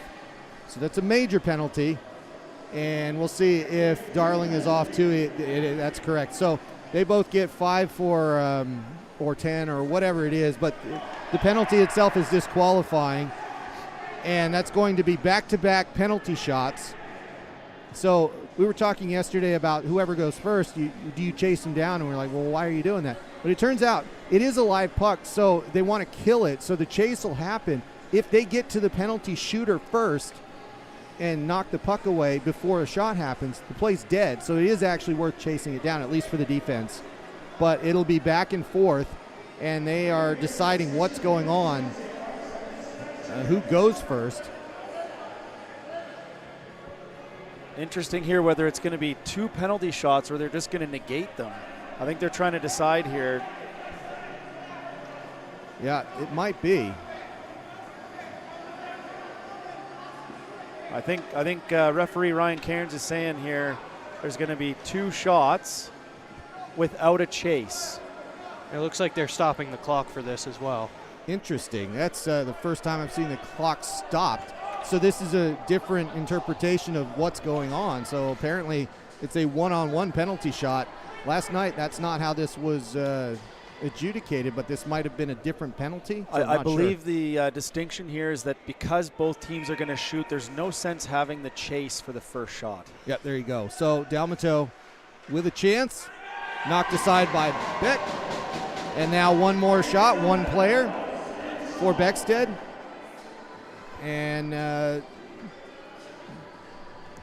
clock is running here because we can't get behind. And here comes the second penalty shot for Beckstead. Beckstead against Parr. Parr looking for it. And another stop. That stops play, and I believe they're going to go to center ice. Yeah, it should be a face-off. There's another. Here now. There's one more player here for the additional. So there were the 2 penalties that happened first, and then there's the 2 offsetting penalties for the fight / rough, whatever it was. Shot, and that is a goal for Houlihan. Getting by Beck. That makes it 3-2. And then here comes the other one. This will be Allen taking this shot for the Thunder. And I think we're all sorted after this one, but an important opportunity for Allen here against Parr. And that kick save makes a big difference. Oh, there is a 5th. The clock is actually running as well, so it needs to be. They'd be smart to get this going if you're the Swarm, because they're still down 1 goal here with a running clock. 1 player, and as the referee takes charge, here comes Houlihan again with another chance for the Swarm. Shot and a goal, and Houlihan making it 3-3. Now everybody comes out, face off at center. And we're back to more normal-ish hockey. So now we're going to have the chase. This one will be live play after the penalty Okay, there shot. you go. And who's taking this one? We don't. I believe Jackson Flight. He looks like he's slightly ahead. There you Here go. he goes. And Flight off on a live puck. Shoots, and it's stopped. Park with a kick save, and the puck just came to the rest in front of his leg pad, and the Swarm get going. This hockey game is tied. And Houlihan gets it off the left side. Deflected. And Flight kicks that one forward for Bumgardner. And Parr way out of the net to play it. A funny stick jab, and he's out of the net to Houlihan. Good little deflection, but Bumgardner there first. Puts it in the corner to Blair. Blair picks it up. Running it behind the net. Trying to get that pass. He's pulled down. We play on. No, there it is. Interference is the call. And that's going to be a penalty shot for the Thunder. Huge opportunity here to take a 1-goal lead with almost a minute left here in the second half. Yeah, you don't want to after a couple of saves. Hope you got to come in with probably a strong move here. And Blair with a backhand that doesn't quite go through. Parr Snow Angel, face down, and does hold on to the puck. Everybody's good, but that's a stop in play, and this one's getting tight with just over, it says 45 seconds to go on this running clock. The Swarm are well versed in their shootout knowledge. Appears there's another shootout about to happen. I believe Connor Parr covered the puck out of the crease. There it is. So it's a penalty shot for the Thunder. I think we're getting our money's worth out of the cameras here. Was it covered out of the crease, or was it somebody left early from the blue line? Beckstead gets it kicked away by Parr. We're back in play with 20 seconds to go. see if we can figure out a winner in regulation. Thunder with it. Lewis trying to get it forward. Now Lewis gets it back, trying to get it to Stitley, but turned over. That's going to go up to Hopkinson. 6 seconds to go. Hopkinson with the pass. Pulled away, and that's going to do it. As if we didn't have enough penalty shots, guys, we're going to go to penalty shots. So 3-3, the end in regulation. And again, as we do with this 3-on-3, it is a coin flip. And it looks like the Thunder are going first, if I read that correctly, but I don't actually know that for a fact yet. But it's sudden death. So as we had one last night, it was a score and a non-score, and it's over just like that. Sorry to say that again. I keep bringing this up, but it was your game, Justin. It was quite a match, and here we go with Beckstead taking on Parr to start. And that is knocked down comfortably as Beckstead kind of loses that puck as he's trying to do his move going in, and Houlihan out for the Swarm. And he is 2 for 2. He went 2 for 2 earlier this game. And Houlihan, with a lot of goals this weekend, has a chance to put him ahead for good. 4, and that's the shot. The quick move beats Beck, and the Swarm get that 4th win just that quickly. They come back once again, showing resolve in the second half and getting 4 from 4. And they've got, I believe, cannot be caught for the 1-2 game, so they will at least be participating in the championship game, and everybody else is chasing Botany Swarm. Yeah, that's right. A great game there, very close, right down to the wire. Great performance by both teams. The Thunder putting up a good fight. And the Swarm, again, battling back in the second half to sneak out a win in the shootout. So great game, back and forth action. And we're on to the next one here with the Stampede facing the Mako. Yeah, I've got to give a shout out to Parr there. I believe he went at the end of the game 6 for 6 on saves in that in penalty shots there, which is really, really impressive to go 6 for 6 as a goalie. All right, we're going to wrap this one up here and take an intermission. Justin, thanks for showing up. I know you've got to actually go play some hockey, so yeah, I gotta go try to limber up a little bit, get ready for my own games. But it's been a pleasure to be on the mic with you guys, and bit of scouting as well. Bit of scouting, right. yeah. The view's good from up here. You get to see it all unfold, but pleasure to be involved, and thanks for having me. Awesome, thanks. Good luck, and we'll see you guys back here in 2 minutes for Game 11. Thanks, everybody.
Welcome back, everybody, to the NZIHL 3-on-3 Super Showdown.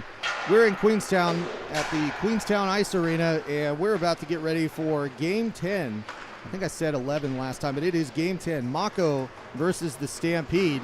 And this is a must-win for both clubs here if they want to get up the ladder and get to the championship game.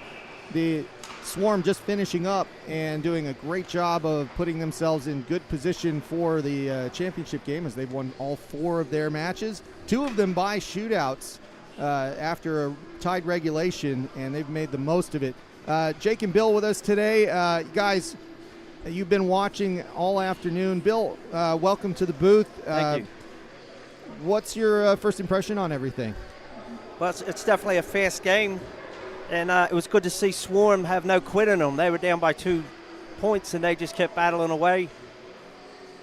And that's always great to see, and shame to see it end in a shootout, but that's how it happens sometimes. It does. And Jake, any thoughts on the back-to-back there? Or? Par really came up big in that win for the Swarm, and the Thunder looked really good as well, but just when it came down to it. Okay, and the rosters are going in front of you here. Just a reminder, it's 2 9-minute rolling clocks. So you have 9-minute halves. So you'll see no stoppages in play, hopefully. And the rules are offsides are a touch-up. Icing does not count in this game. And any penalties are immediate penalty shots, not necessarily. There's no time in the box. So we're going to get underway. The same rosters for everybody. You saw them flash by on the screen. It'll be Ross taking this one against, I think it was, we're going to go with Quigley on the center dot here as we get ready to get started. A couple of conversations here with the referees, and now we're ready to go. So here we go, Game 10. I believe it. Quigley and Ross. Ross wins that one right away. Breaks the blue line. Tries to hold on to it, but that's Steven with it as he breaks away and pass forward to... that was Quigley with a shot as he gets it on Hasselman, but that just goes behind the net. And in the very early stages here, Chamberlain getting it in and having to chase down Burns, but the Mako keeping pace, and the Stampede are trying to find their legs just a little bit here as we get started. That's turned over to Harrison. Harrison in front and knocked aside. And that is, of course, Gerard on in between the pipes for the Mako. Poked away. They say that was onside. That's Freer with a shot and collected by Quigley as he looks to get that out of the zone. That's passed forward. They go for a line change. It's Koptev chasing to try to get a hold of it, but the puck goes up to Freer. And that's moved aside for Hayward Jones as he goes behind the net, and the Mako get reset. Guys, early start here, but the Mako looking nice and fresh. Yeah, I think they're definitely outplaying them at the moment. And these 2 teams had just met last week. Mako's a young team, but very competitive. Yeah, and the rosters do change up. McCullum with a shot and a chance, and that's in front. Freer with it. He just missed the target. That goes... Well, let's see. They stopped play there. I think that hit. I think it hit the netting. Oh, there you go. It hit the netting. So a face-off coming out. McCarg, Ross, and Anston for the Stampede. Yeah, that break for the Stampede seems tough, to come, get going, stop, get going again. But it looks like they're kind of getting loose now as the game gets a couple minutes in. Yeah, it just took a couple of minutes to break the legs open. Tyon with it as he moves forward, loses the puck to Amston, and the Stampede trying to get something going. Ross has got it in his feet. He gets it out and moves it around back to Amston, and they cycle. Amston coming through the middle, going right up the middle, going for the backhand forward, knocked away by Gerard. Breakaway here. It's Steven with it, out in front, takes the shot, misses over the crossbar. That rings out. That's going to be out of play. It'll be a face-off. Bill? Yep, it's good play going back and forth. A little bit sloppy there with the couple times puck getting lost in their feet, just not having smooth transitions into the offensive zone. Yeah, you were saying that they played last week, and shot there. Quigley with a chance, but nothing really going to bother Hasselman from that distance. Almost said Harrison there. All my goalies getting mixed Out up. Anyway, a front. shot. And it's Koptev with that. And that goes back out to Murray. He sends one low. That actually deflects. Hasselman kicks it away. And the Mako bossing the game here for the first 3 minutes. It's interesting to see that, especially given the situation that they had. And a shot and a goal! That's Wow. Murray with a low one by Hasselman. And the Mako take the lead, 1-0, with a little bit over 3 minutes to go, or done in the first half. I think it's, there you go. It's 5.5 to go in the first half. Good shot there. Yeah, really good shot, low blocker side. That's a tough save to make. And they, no pun intended, but smelled blood in the water there and really took advantage. There it is. I was waiting for that one all weekend. All right, Ross with it now for the Stampede. McCullum back to Ross. Cycling it around, shot in front, and that was actually just kicked away by Tyon. And that puck goes halfway down. The referee's just looking at it going by as Devlin collects it and Chamberlain on the forecheck. McCullum has it. And I think if anything's going to wake him up, it's being down 1-0 after a 13-0 win just a little bit ago. That shot knocked away by Gerard. Gerard's made a couple of really, really good saves here to start the game. McCarg in the corner. He bounces it off the goalpost to get it in front of the goalie, and Harrison holds on to it. The play doesn't quite work the way they wanted it to, and now Yeah, they got caught in a change. Steven with it. He passes it out. Steven has it in front again. Hasselman just sitting there. I did it again. Wow. It's been a long one, guys. Up to Amston. Takes the shot and a goal. Amston with the equalizer. We'll see that one again here as that comes by really quickly. But Amston, the recipient of a long pass. And as the Mako were a little bit behind, Amston rips one low and just over the leg pad, kind of halfway up, and it ties this game up. Yeah, let's see if that acts as a catalyst to wake them up. Yeah, it's been a really good start to the game so far. Back and forth action here. And everybody falling over, but nothing doing, and we play on. As that goes to neutral ice, Ross coming up the right side, and the Stampede looking to double their tally here. They hold back. Over to Ross again, crossing the ice. This will be an interesting decision as to whether or not they're going to continue to try to do cross-ice passes as they have in the early stages. But in this case, they retreat, and Burns sets up the offense. Burns and Freer. Freer takes it in. Freer with a shot. That I think that hit the Upper left dasher. post. It did hit the post. Okay. It had a funny sound to it, but it didn't ring out. Maybe it just wasn't. Yeah, it was right up in the corner. Yeah, there you go. So the puck comes around, and the Stampede lose it there. Ooh, 2-on-1. That's Burns leaving it, and the 2-on-1 shot by Tyon. It's a shoulder save. Tyon trying to hold on to that puck. Stampede player goes down. Shot, and another goal by Wimmer.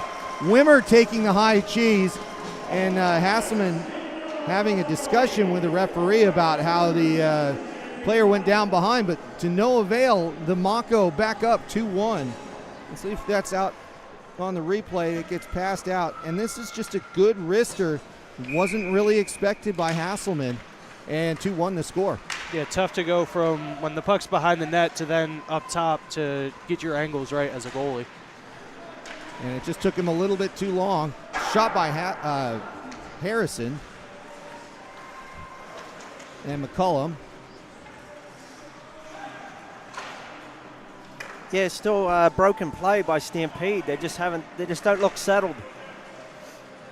And I think you're right there, Bill. McCullum's got it, and McCarg out there playing. Well, they're just playing back and forth, trying to do nothing wrong, but they're not really advancing it all that much. And you have Ben Steven just kind of doing the forecheck work, and they were patient. McCarg with it. He's going to send it around. Back to McCullum. McCullum trying to hold on to that puck. But the Mako playing a very mature 3-on-3 here. I mean, you even see Chamberlain asking for the hook there. That's That is a very mature team, and that pass getting to Campbell, not quite there, but you can see the danger lurking. In front, Wow, they're getting their own rebounds. Sean Murray just not really doing much with it, but now he's turned it around, getting some space, and that had Hasselman well out of the net. He just didn't connect that pass. That goes back around. Koptev sending it around. Hasselman playing it deep, and that goes out of the zone just barely. They're going to go for some changes, but you got him on the ice now quickly with a chance. That's knocked away. You're going to have some tired legs for the Mako, and the Stampede are trying to take advantage of it. That is Wimmer winning that race. I guess there is a point where youth helps, and the young legs keep the Mako in this with a good defensive effort. Wimmer coming up and gaining the zone as the other two change, which is exactly what they needed. Final 10 seconds of the period. This one's gone by quickly. Amston knocked off the puck. Amston looking for a pass shot. Low and wide. Devlin missing it. And that's the and that is a very late hit. We'll see if anything comes of that, but it was more of a trip that fell into the board there. And here we are with a 2-1 lead for the Mako after the first half. Guys, Bill, what did you think as far as this game started, or how this has gone the first half? Yeah, Stampede just don't seem to have fallen into their pattern. They still seem a bit discombobulated or broken play, other than the good outlet pass to Amstel to get the goal. Mako's been doing a terrific job outplaying them.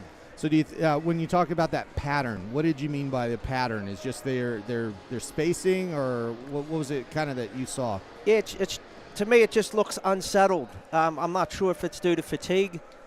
They just don't seem to be in a smooth, relaxed pattern where they normally they're on top of the 3-on-3. Excellent. And Jake, what did you see out there? I'm really impressed with the maturity of this Mako team. They are younger. But they aren't trying to do too much. You know, they're sitting there and they're saying, no, we're going to play good defense. We're going to stay in front of you. We're not going to try and go out of our position to make a play. And then we're going to take the chances when they come to us. And it's really good hockey to watch. They made good changes, and they although they did have an extended one there, and they got in lanes, which really helped them keep the defensive effort at a high level. So we're going to go right into the second half here. And that's going to be Ben Steven taking the puck in on the right side. He takes a shot.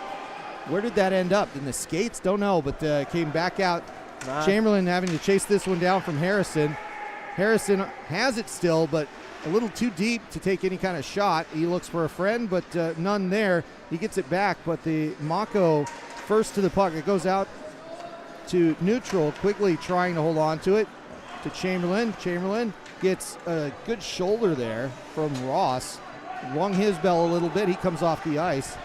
And a long pass forward. This is the shift that we were looking at, and Harrison slots it home low, making it 2-2. The long shift really bit the Mako right there, and it is tied up. Long change, 2 go off instead of just 1, and you got a guy floating on the far blue line.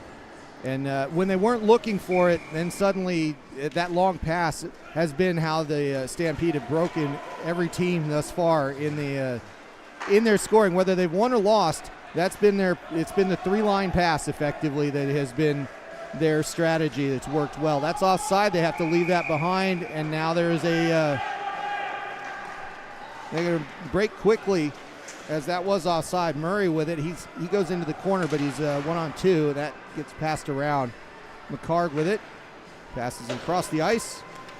Up to Devlin. Devlin comes in. Leaves it for McCullum. McCullum gets it knocked off his stick. He goes for a change. Murray kind of hanging out there as the puck stays in possession with the Stampede. Freer with it. And a deflection. Amston thought about poking it a little bit, but that was in the gear of Gerard, and that ends up as a face-off with the first 2 minutes gone. Yeah, a little bit different. The 3-on-3, you get a big defenseman sitting in front of the net trying to tip pucks. It's a bit of a change in the game. Amston throws it in, but that doesn't make it to the net. And Hayward Jones takes it in, but takes it in offside. The Mako have to leave the zone here. They play quickly. The Stampede go live with it. Shot and a goal. Amston goes high right. and beats Gerard to take the lead with just 6.5 minutes left. The Stampede looking to get their third win. Yeah, had the goalie pushing to his right, and he shot for the goalie's upper left.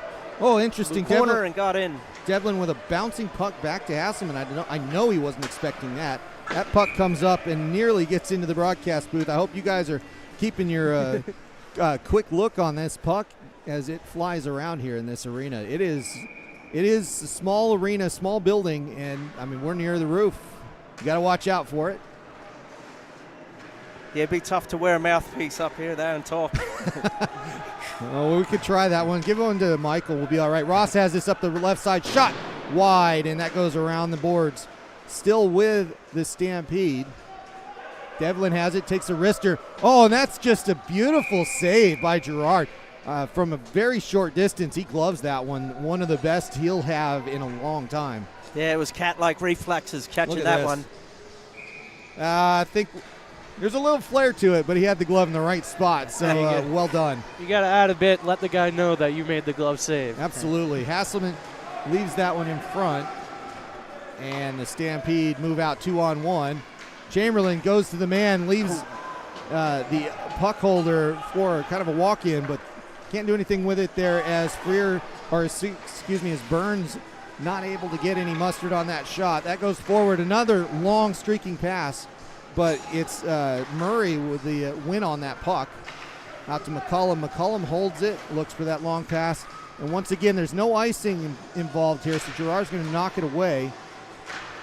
Out of position a little bit, but a kick save, and he's all right there. McCullum with another long one as that comes flying in. Goes right past the fishbowl of Murray. So he still has all his teeth. Nothing to worry about. That's the good part about a fishbowl. And, yeah, my opinion, more of them should be wearing it, but luckily the kids are. And that goes in front for the backhand opportunity. Just more skating. Oh, and that actually got through Hasselman there. Wimmer with a chance, but it wasn't on target, and that's going to go back out to neutral. We'll see how long the Mako stay with this. They're going to make some changes along with Murray staying on the ice. That goes to the point. Tyon looking for the pass. Can't get it to Campbell. And Campbell once again with the puck. Campbell holding on to it for a long time. They get Hayward Jones back on the ice. 3 fresh legs. He's going to come back in, take a shot. That goes left. Missed the target, and that's going to be an opportunity for Devlin, except Gerard goes way out and plays it and makes the most of that as Harrison collects it, but all the way back in their defensive zone. The Stampede have to get reset and changed up. Yeah, with 3.5 minutes left, it's Stampede have to pull their finger here. Still down by 1. Shot and a goal, and right on target. Bill's got this one in it. I think he's got something on TAB at this rate, because that was amazing how he called that one. 4-2 the score as the Stampede starting to move away from this one. A good quick wrister there, and the Stampede up by 2. I think, Bill, you were looking at the scoreboard. Yeah, the opposite. I did. Yeah, they're not the home team for the moment, which is a little bit concerning for somebody who's from here. But I understand where that would be a little awkward. Chamberlain with it in the corner, and Stampede with it. Freer forward, up to Burns, back to Ross. Good cycling now. Freer to Burns. Interrupted for a moment, but then he sends it around to McCarg as he comes on the ice. Yeah, it seems like they've really dialed in these passes now and are going tape to tape much more often. And the spacing and movement, the fluidity of the 3-on-3, that's actually a very good physical play by Quigley, and that'll allow Chamberlain to take the puck. He's going to move it forward. Shot, and that's ripped wide right. And the Mako have to be careful here, a bouncing puck, but they have spent a lot of energy. They got another guy back out there. That's Wimmer who's got it. He's got a breakaway. Wimmer's going to take a shot. Oh, and a great move. Even better save. It was an excellent save as Hasselman moves across the crease and stays with him. face off to come here. It's Koptev taking it for the Mako. He wins it. Wimmer can't hold on to it, though. That goes out to neutral, and it's Murray with it as he breaks the line, comes in, looks for a pass, and Murray holds it in the corner for a moment. Turned over, and it's Connor Harrison passing it forward to McCullum. McCullum back to Harrison, and wide open.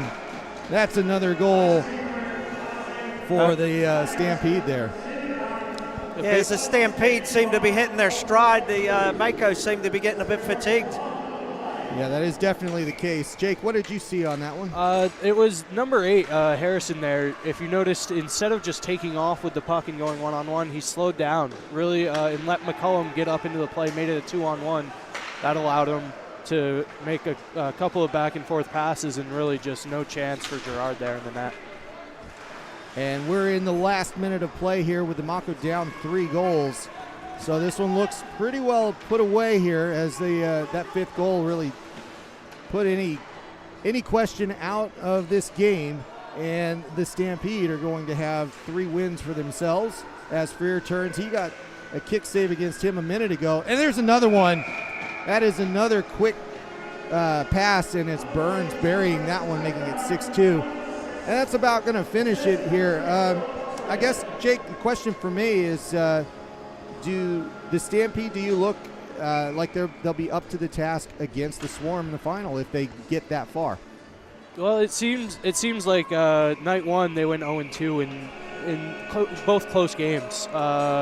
Sorry, this is win number 2. Yes, Sorry, I should be saying that correctly. So they went 0-2 in the first night in 2 very close games, and it seems like now they're starting to figure out the game. It's just a matter of if they get that chance. It's very much the start of this game. It was a bit shaky, but I think experience won out there, and they just said, no, calm it down. Let's take control of the game. I do think that they would give the Swarm a very, very good game. I think it'd be a thrilling game to watch. And it's going to come down to the way that the Admirals play here. So the Admirals have both games coming up here after the intermission, and obviously that's going to be key. So you got 2 wins on them. So the Admirals have a win from last night, just one. They have the chance to put 2 up here against the Thunder, and then the Mako coming on games 11 and 12, and that will kind of tell the story for the Stampede. If the Admirals trip up, it's going to be a really tight one for the night session. If they don't, they'll have the tiebreaker, so it'll be very interesting how that breaks out. Yeah, and that late goal could be really important there. You know, with 30 seconds left, you got to play it all the way through because goal differential does matter. Yeah, we've been talking about that. I think if I'm not mistaken, the Stampede might actually be winning in goal diff for the entire competition at the moment, even though they're 2-2. So anyway, lots to play for. We're going to go to an intermission as they cut the ice here. We're going to talk.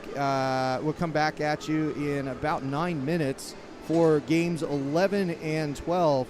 This is the NZIHL 3v3 Super Shootout, and we are here in Queenstown bringing you all that action. We'll come back to you in about 9 minutes. We'll see you then.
Kia ora koutou, welcome back everybody to the Queenstown Ice Arena.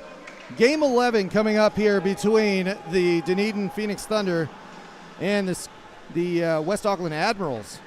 Both teams on one win so far this weekend. Looking in their, well, it would be the Admirals' third game, the Thunder's fourth, trying to get that second win and get them moving up the ladder to give them a chance at the showcase game at 9 p.m. later tonight for the 3v3 Super Showdown.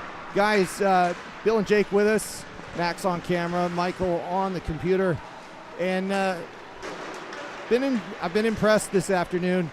The amount of skill shown throughout these games has been pretty good, and the Thunder, having played earlier against the Swarm, that was an overtime game. That they did pretty well, but they're going to have, this is their second game of the series.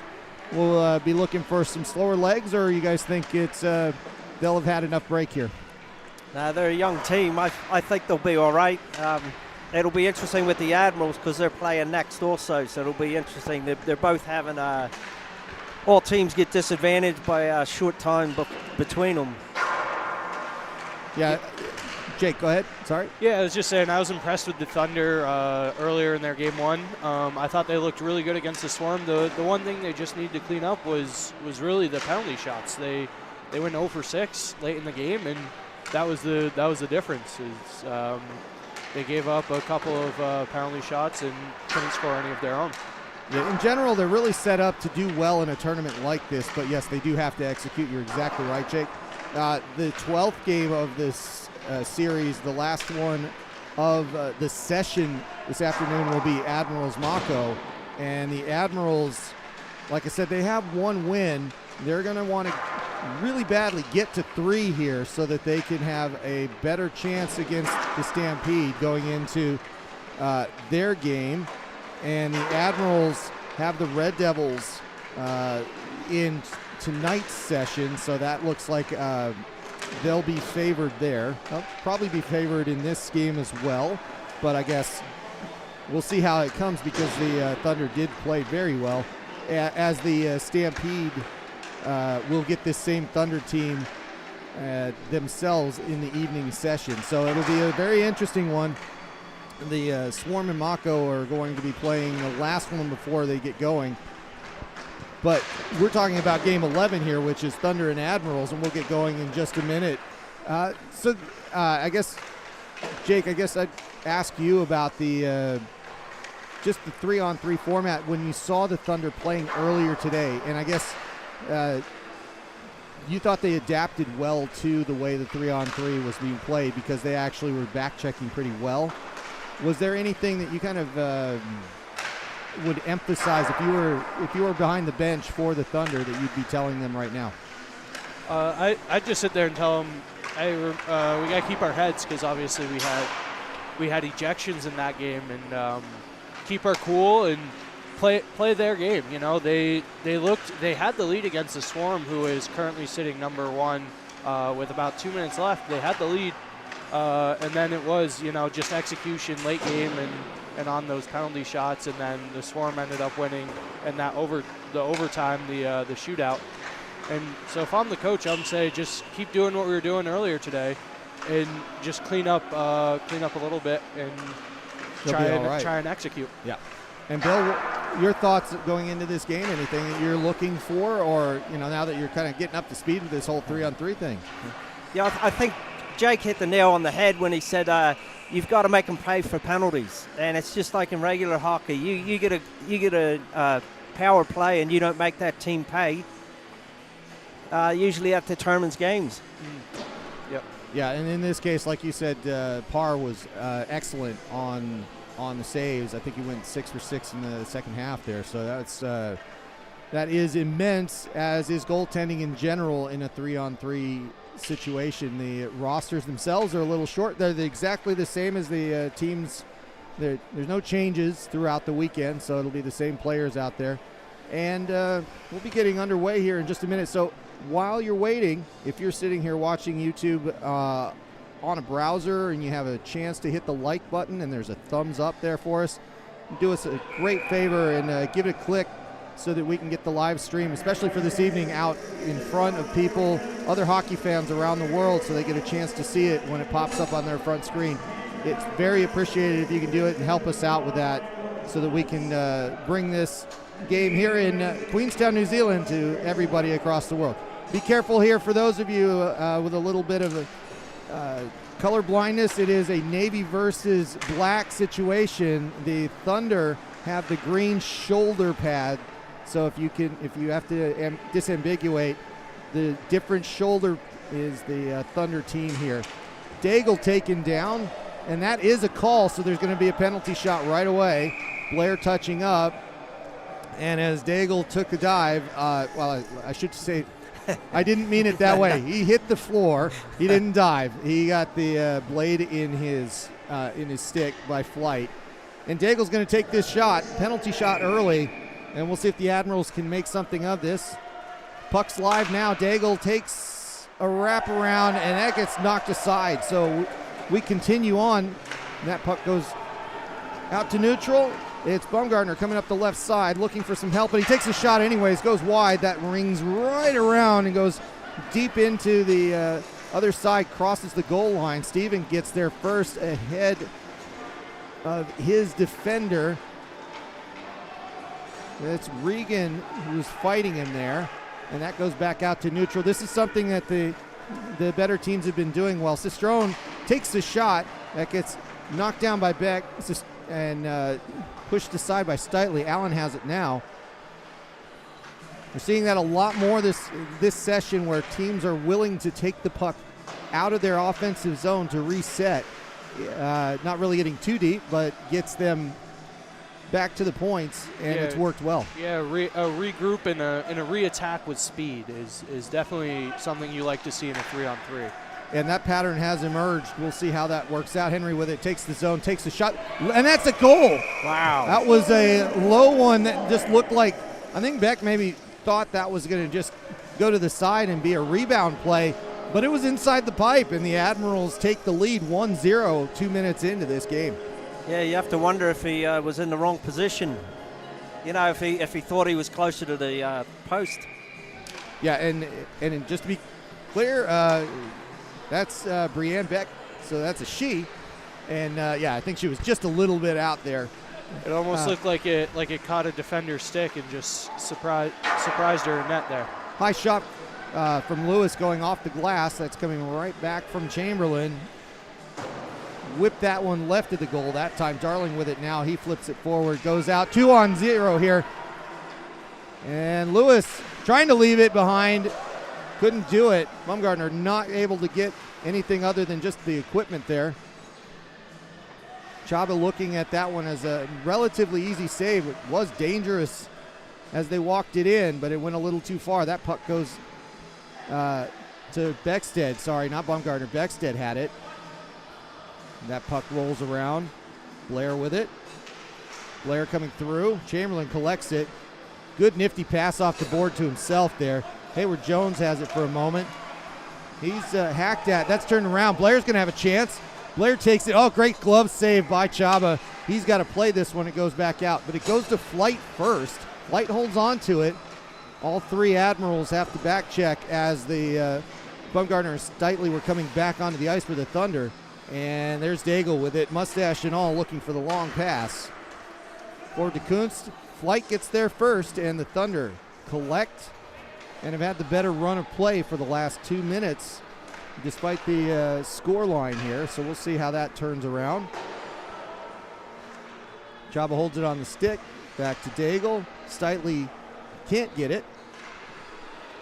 Admirals looking to break out. Pass forward to Kunst. Kunst alone, takes the shot and scores.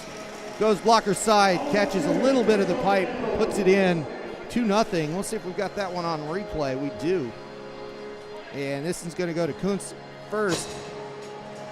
There it is. And as he crosses the line, very patient and a quick move.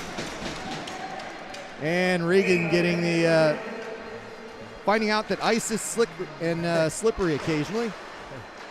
And everybody enjoying that one. It is a light time here. I mean, we're trying to be competitive, but this is a fun weekend. Regan gets that taken away from him in the corner, sent back around, and Flight's pass forward to the Admirals effectively. And they get set up for their offense. Sorry, Jake, you were going to say. Yeah, on that goal, I just noticed two guys got in on the forecheck, and then all of a sudden you beat one, you beat the other, and it's a 2-on-1 going the other way. The Thunder need to be careful with that and just recognize if one guy's in, two guys have to be back. Cistrone with a good move there, and that does that. Wow. No goal. No That goal. crossed, and it spun on the line and did not cross over. That's as close as you're going to get. And it was Cistrone who whiffed on that first pass, but was in a great position afterwards. Now he's going to collect the puck here. Look for a leading pass to Jones, I think. No, it's going to be left for Henry. And Henry comes over the line. The deflection, Beck knocks it away. Good play there. And a bit of a jump there by Hayward Jones. But it's going to be Lewis coming across and leaving it for Beckstead to Blair. Blair takes a low shot, doesn't get all of it. That goes flying into the glass. Hayward Jones collects for the Admirals. And the Admirals, Chamberlain there, and then Vesper coming back out on the ice for a change. They're going to be patient here with 3 minutes to go in the first half of Game 11. Chamberlain with the long mane, same as the brother on the Mako.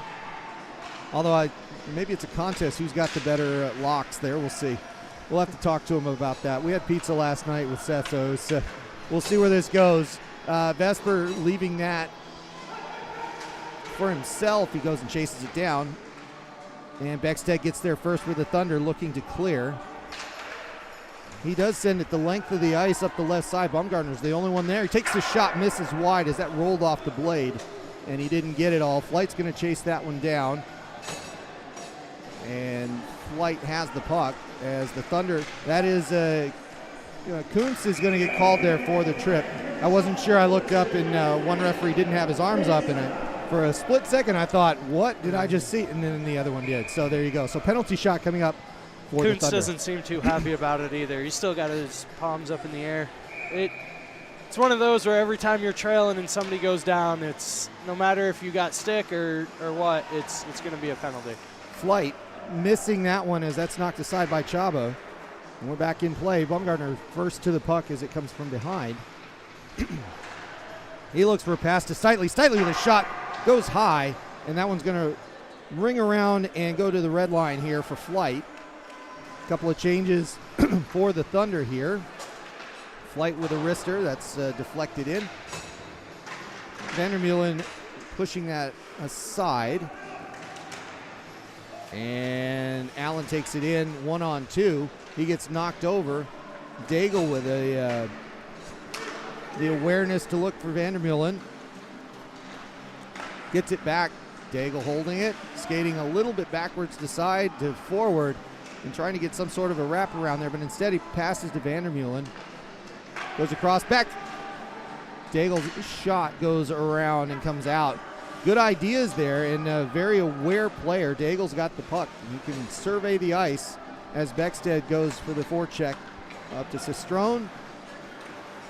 About 40 seconds left in the period, so see if Dunedin can take advantage. Beckstead crosses over into the offensive end, looking for their first goal of the half. Steitley trying to pass it forward. Can't get anything on it. Stays in. And it'll be Vesper to collect it for the Admirals. 22 seconds to go in this half.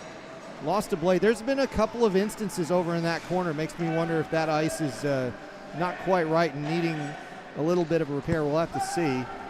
That goes in for Henry, but it's Blair there first. And as that puck comes across, one more chance for the Admirals. A wrister that goes ripping by, goes out of play, and that's going to be the first half. Guys, looks like the Admirals didn't miss a beat. Yeah, they're playing a very composed game, not doing too much, and then when they get an opportunity, they're taking advantage, and that's, I think, the difference in the game right now. I think the chances are pretty even, but the Admirals are really taking advantage of their opportunities. Yeah, definitely capitalizing, and yeah, once again, the penalty shot. You know, they weren't able to take advantage of that, and you can't just leave undrunk beers on the bar. That is wisdom from Bill here in Queenstown. There you go. So the half 1 minute break is just about over, but I think you guys have both kind of centered on the real crux of it for the Admirals. They're very good at executing their game plan and not making many mistakes, and because of that, the Thunder that haven't quite executed as well, and they are a younger team, are showing exactly that, and their execution has been the difference in this. They've had equal opportunities, like you said, Jake, and it's pretty much the same. However, the score is very different, 2-0, as we start the second half. Lewis winning that one for a second. Beckstead's got to chase it, and the Admirals are going to get to it first. They have a 3-on, well, it kind of broke up there. Hayward Jones backing out to the cycle, passed low,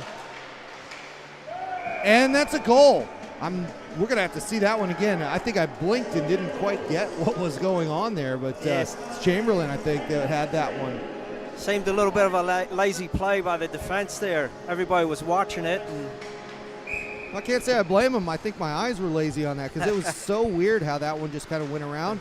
I know we're back underway here, but that's just, I think that was, oh, okay, it was just a deflection later off the gear of Beck. So 3-0 the score. Flight comes across, looking for a pass. Blair getting a shot, but that's right into the gear, and a kick save for Chaba. And that turnaround gives them a chance to change up here as Daigle's going to get this puck in front and beats Beck high and gets the goal. 4-0 in just over a minute's play. They have doubled this lead. You blink, you miss it. 4-0 the score for the Admirals. Yeah, that's just how it goes. You miss a 2-on-1 chance on the Thunder, have a 2-on-1, they don't get it, and back the other way, all of a sudden it's an opportunity for the Admirals. That's how fast it goes in 3-on-3 hockey. And the Thunder with it. Allen's got the puck. Allen looking to pass that one forward. That goes up to Steven. Steven leaves it, poked away. Admirals reset, get it back to Chaba. Vesper with it. Passed forward. Vandermeulen with it. 2-on-2. Trying to get it to Daigle. That pass, if that had been on the stick, that was a goal, but that one ends up in his skates as it was a little bit off, but not by much, and the Admirals looking extremely dangerous. yeah, he had half the net open for a one-timer, just couldn't pull the trigger on it.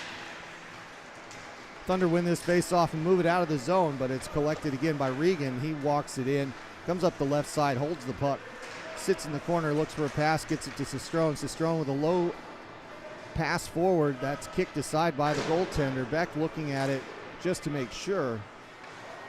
And Sestrone with it, circling around the referee, getting some position. A backwards pass. Didn't see the Thunder player there. That's sent across ice by Steven up to Steitley. Steitley gets the zone. They change players there, so the Thunder kind of giving up that offensive opportunity. And Beckstead with an excellent interception of that pass as Regan was all alone. And Chaba just jumping forward to make sure Lewis can't get a shot there, preserving the shutout. Yeah, Chaba's looked really good, really calm in the net, moved really well. In that face-off, Vesper winning that one against Beckstead, but Beckstead charging the corner. The Thunder trying to get something out of this, and walking up the goal line, trying to get a shot. Can't do anything with it, and the Admirals take the puck and get out of the zone. That's Hayward Jones moving that forward up to Vesper. Vesper with the puck, and just not getting a shot yet, but holding on to possession. Hayward Jones with it.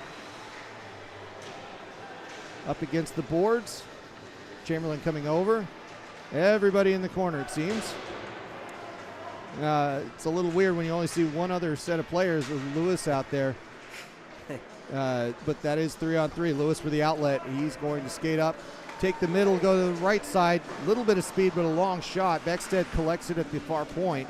He turns his man, walks it in, looks for the pass, and that was Bumgardner not able to connect, as that would have been a good chance for their first goal. Daigle brings it in. Daigle looking for a pass. No, he shoots. That goes high and up out of the, it looks like it hit a stick and went straight up and hit the building, so a face-off coming in the zone. This has gotten a little faster, but you know, Daigle and company just doing everything they can to keep possession. Well, that one, Kunst actually hit that shot. It actually hit the outside of the post as it rolled by. That's up to Flight. Flight takes it in the corner, goes behind the goal with it, trying to leave it as it's chopped away by Daigle. Baumgartner with a pass, and that one, Allen can't put the finishing touch on that one, or excuse me, Blair couldn't put the finishing touch on that one. And Admirals break out one-on-one here. Back to Vandermeulen. Vandermeulen trying to get a shot, getting Beck out of position, but the defense arrives for the Thunder, and they move 2-on-1 if they can hurry with it. Flight with it on the left side. He gets it poked away. Baumgartner trying to keep it in the zone, but he can't. They've got to tag up. They do tag up, and the Admirals, Kuntz got it, and Flight gets that stick on it, intercepts it.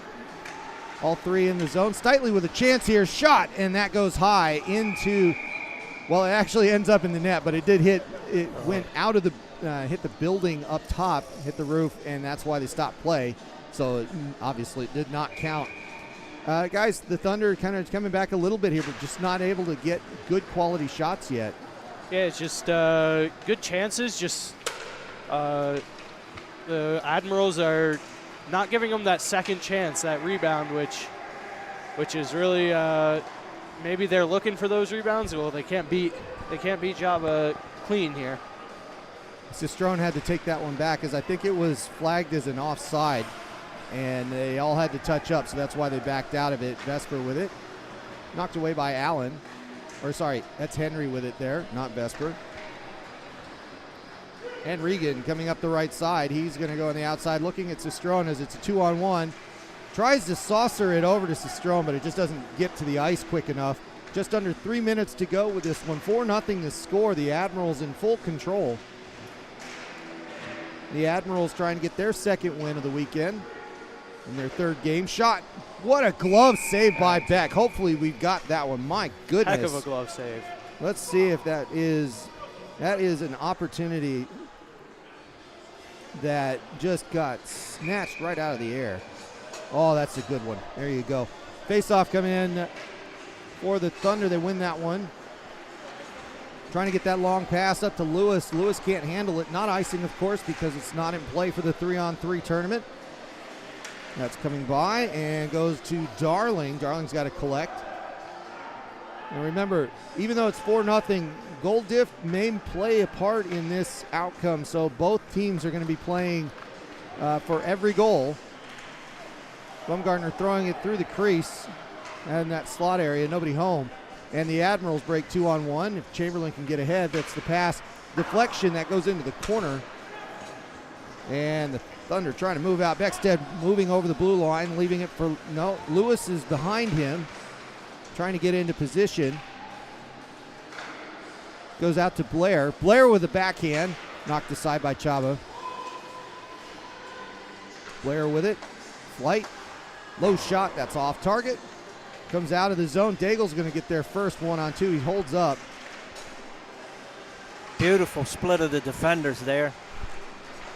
And Daigle still with that puck. Gets in front, looking for a backhand. Good move by Beck to get a positional save, but the rebound comes back out. Daigle gets it in front, and Beck's already on the left side. Can't block all of the net all of the time. Fifth goal for the Admirals. A couple of really nice moves, but just no quit on Daigle there with the puck, and just continually working down low, and it comes to him in front of the net, and he doesn't make a mistake. You know, and I was going to try to give him a hard time, given that he was up here talking the whole time, blah, blah, blah. Just normal Daigle stuff. And there's a sixth goal. That's going to matter. So the Thunder need to kind of get their heads up and make sure that they finish this off so that they have a chance to finish in that 3-4 game if that's where they end up, as opposed to the 5-6 game. 13 seconds to go in this one. But yeah, like I was saying, Daigle's had himself a good chance. Boy, that was a big slap shot. Chaba with it. Lots of love going around. Everybody's good, and that's going to end this game. 6-0 to score. A thorough win by the Admirals, and they're going to have a break. Couple of good saves by Beck, though. Don't want to missed that one. That is good goaltending, even though they had a couple of goals that they wouldn't have wanted to have. That's really more defense oriented. She's had a really good game. Guys, the Admirals come right back and have to play the Mako here in just a moment. Yeah, this will be the interesting one. Can they keep the legs going? I think the scoreline was a bit skewed. I thought it was a quite good game. The Admirals were clearly the better team, but I think the Thunder really hung with them and did well. It's just Java in the net was fantastic. Yeah, I'm actually a little perplexed as to how the Thunder didn't score at all in that game. That just seemed like it was going to happen at some point, breaking the zero there. Yeah, they seem to be getting a little too fancy at times. Trying to pass too much around the net instead of shooting. Yeah, and, it's a little hard to do that, though, because you think, okay, I'm not open, I've got to pass it here, and then you're more open than you thought you were. Yeah, exactly. All right, guys, I'm going to cut it short there because we've got a short break to take here for intermission before we get into Game 12 between these Admirals and the Mako. They have their warm-up here, so we're going to take about 2 minutes of break time and rejoin you for Game 12 in just a moment. The NZIHL 3v3 Super Shootout.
Kia ora koutou, welcome everybody back to the Queenstown Ice Arena.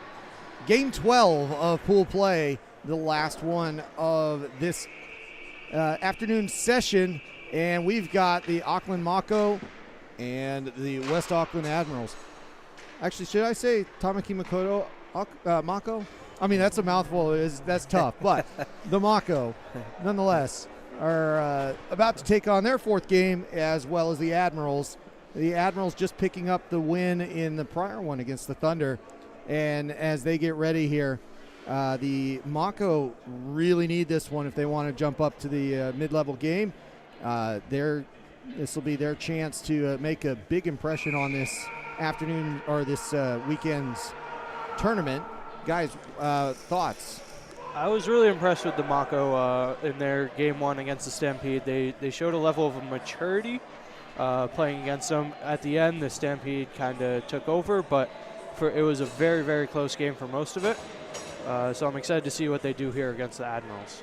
Yeah, I think it's going to be real telling for the Admirals. See if they step up or how they go moving into the championship rounds later on tonight. And they only had a couple of minutes break here. They're going to have to play what is a very extended period of hockey for them. And they get the first chance as that goes zimming through the slot area. But that's a shot. Chaba with it, no problem. Murray with the backhand, and that stops play. A quick pace to the first 30 seconds here, guys. Yeah, really fast. Quick little play there. Let's see how playing that game before, if it wears on the Admirals late in the period and late in the game. Campbell loses that face-off, but it's Steven with it for a moment, then turned over to Regan. Regan's going to come in the zone, and he holds on to it. Glove save. Gerard with an excellent one. Another good positional save, and they're going to go to a face-off. Yeah, again, these are a little bit close in jerseys. Again, the top for the Mako with the light shoulders. In case you have any color disambiguation, that's them. Chamberlain holding off Regan as Regan's trying to skate towards that middle area. Gets pushed off the puck, and Campbell does a good job with that, but it doesn't go out of the zone. Vesper pushes it forward to a pass, and then Regan's got it. Campbell right away coming out, throwing a couple hits, playing physical. And Vesper collects that as they go back out, and everybody gets a switch. Chamberlain on him. Vesper. That is a goal. That is an excellent wraparound shot. I mean, the front just trying to get that last post, and Vesper with the first goal of the game. Yeah, it looked like it went right under the left pad. Yeah, extension, and then, oh, that's just so quick. Quick hands there by Vesper to get that first goal. A good effort by Gerard, but what can you do? It's just too fast for him. 2-on-1 for the Mako for a moment. In front. Oh, and almost left behind by Talon. Tyan not quite able to keep it on target, but if he had, could have quickly tied this one back up. The Admirals with the puck. Some changes. Hayward Jones with it. Chamberlain out. That was interesting to actually pass to the player coming off the bench. Yeah, you don't normally see that to avoid too many men, and that's Daigle with a wrister and a ripper as that goes by Gerard, and it makes it 2-0. So apparently Daigle's not too tired, that's for sure.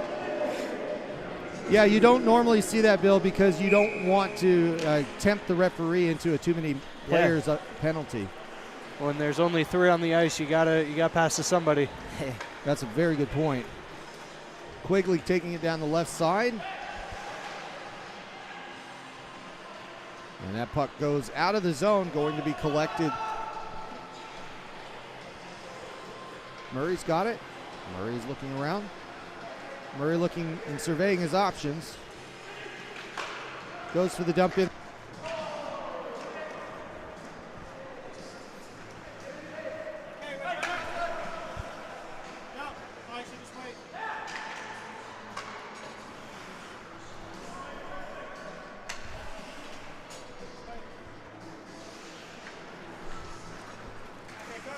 All right, welcome back, everybody. The Mako and the Admirals still going at it, and it is still 2-0. We had a little bit of a break ourselves. Welcome back to the action. You didn't miss much. We actually had a building power problem, so not only did the stream go out, so did the scoreboard and everything else on this side of the rink. So we had a short stoppage in play, and we're back at it. Vandermeulen with it. The Admirals looking to extend on their 2-0 lead. The Mako have been playing pretty straight up hockey, holding on to the possession a little bit more while we were playing about an extra minute that you missed on the stream. But otherwise, everything's pretty much as we left it. Vandermeulen trying to pass it forward. Now a Mako opportunity. It's Wimmer coming through. He gets caught. Chaba playing it around the glass. Yeah, it looks to me that the Admirals are taking their foot off the throttle a little bit. Seem to be stalling a wee bit, not pushing for the extra goals to come into play with the point differential. Quickly send that all the way down. Gerard's playing it. And Koptev has it as he's going to break forward here. Passes it up. And that comes in offside. The Mako have to leave that one. And that pass goes forward to Sistrone as they play quickly. Sistrone with it. That's knocked aside by Gerard. Good play. Sistrone continues with possession in that corner. And Sistrone decides to take it out. So they reset. The Admirals trying to get some speed coming in. Sistrone on the right side holds on to it. That pass half boards to Regan. Regan passes it to himself, but it was Koptev that throws it out of the zone, and they have to reset. That's Henry bringing it in. Henry takes a shot. That was just wide. Looked like it was on target for a little while there, but moves away. Another shot in front, and they stop it for a moment, but the Admirals go for a change, so it'll be Quigley playing it out.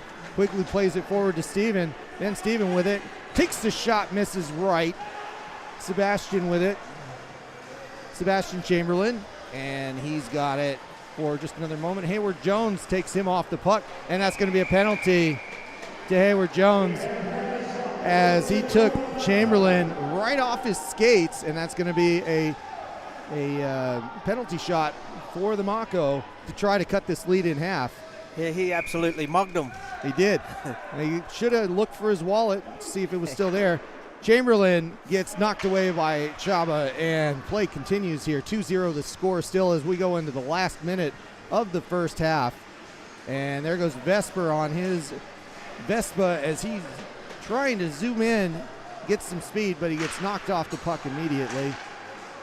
And Steven not able to get that in the zone, turned over to the Admirals, left for Daigle. Daigle moving to the other side of the ice. And that one goes straight up into the building for a stoppage in play. Guys, 25 seconds to go here. It looks like the Admirals are just trying to get out of the face-off. They wait just in time for Daigle to get in there. But it's Wimmer with a long shot as that's kicked aside. 12 seconds to go in this half. The Mako trying to get something out of it. Wimmer kicking it to the side, but that's probably going to do it. Vandermeulen holds on to the puck, and we are at halftime. I love saying halftime in hockey. It just feels so weird. It's a strange thing to say. It is a very strange thing to say. And so first off, apologies to everybody if you're just joining us back in here. If you didn't catch, we had a building power outage for a moment's time. We had a quick stoppage in play as we waited for the scoreboard and the stream to come back up a little bit after that. So you didn't miss much during that minute, but 2-0 the score. Guys, kind of maybe a jerky kind of start and stop first half with the Admirals getting the better of it. Yeah, they're up 2-0. It's a really close game. The goaltender, I don't want to... Gerard? The Admirals goaltender. Oh, Chaba, yes. Chaba. I don't want to mispronounce his name. Chaba has looked really good down low. Both games I've seen him down low, he is phenomenal. So maybe trying to go up high a little bit on him, trying to solve, because as of right now, he's played 3 halves of hockey and not let in a goal. And, well, in the earlier session last night, a couple of them got over his shoulder, so that is exactly right. They do need to raise that. Bill, anything you saw? Yeah, I just feel that fatigue might be starting to impact on the Admirals. There just seemed to be a little bit of a drop-off, but let's see how they start this period off. Yeah, well, remember the Mako played recently as well, so they're both fighting it. But like you said, or like we said earlier, the Mako are a younger team by design. It's a developmental team, so maybe the younger legs might play into the hands of the Mako to make an upset here. I think the next goal here is going to be very telling. Koptev taking that out of the zone, 2-on-2 for the Mako. And it was Murray to get to that first. He brings it in the zone, looking for a pass there. Oh, and that's nearly deflected in the goal, but it's going to go to Vandermeulen, and they're going to play. Gerard's going to play this away first, avoiding any type of problem. That back pass goes to Daigle, and the Admirals regain possession. Sistrone with it. He's onside, but that was caught by Campbell. Campbell with a good defensive play for the Mako. He knocks it forward, but not on target. Campbell gets it back for a moment. He's onside. No, he's not. They got to leave it. Get out of the zone, says the referee. Get back, get back. And the Admirals with it again. Sistrone with a high shot. Hits the glass, stays in. Regan has it. Regan looking to walk this in. Henry with it. Shot. That goes in. And it's a good sweep. Henry with a goal. That third goal is going to be a big one for the Admirals. It just was, he wanted it more, and Henry got it. Yeah, he got his own rebound, and the puck just sat there. Wasn't able to be cleared by the defense. And that, I think we've noticed that it's a trend here. The garbage goals, if you will, the stuff that gets short rebounds in front of goaltenders, they've been a constant this weekend, mostly because the defenders that would normally clear pucks, they're not there because there's only 3 players on the ice. So a lot more garbage goals this weekend. It's been interesting. Yeah, even though it's a small arena, it's big ice anytime you're playing 3-on-3. Yeah, a lot of space out there. And that also means that the goaltenders need to be a little bit wary of where they leave a rebound. Regan to Sistrone. Sistrone walked that one in. The backhand just went over the crossbar. He's not happy about it, if I can hear him speaking French from a distance. And that puck goes around the glass. And the Mako continue. And that's a goal! Fantastic shot by Sean Murray, just getting it by Chaba, but that was redirected and I think beat him low 5-hole. Yeah, pretty sure it was in the 5-hole backhander. Yeah, I'm not sure if we have a replay on that or not. Doesn't look like it, but we're going to get right back underway. And it is only 2 goals with over 6 minutes to go.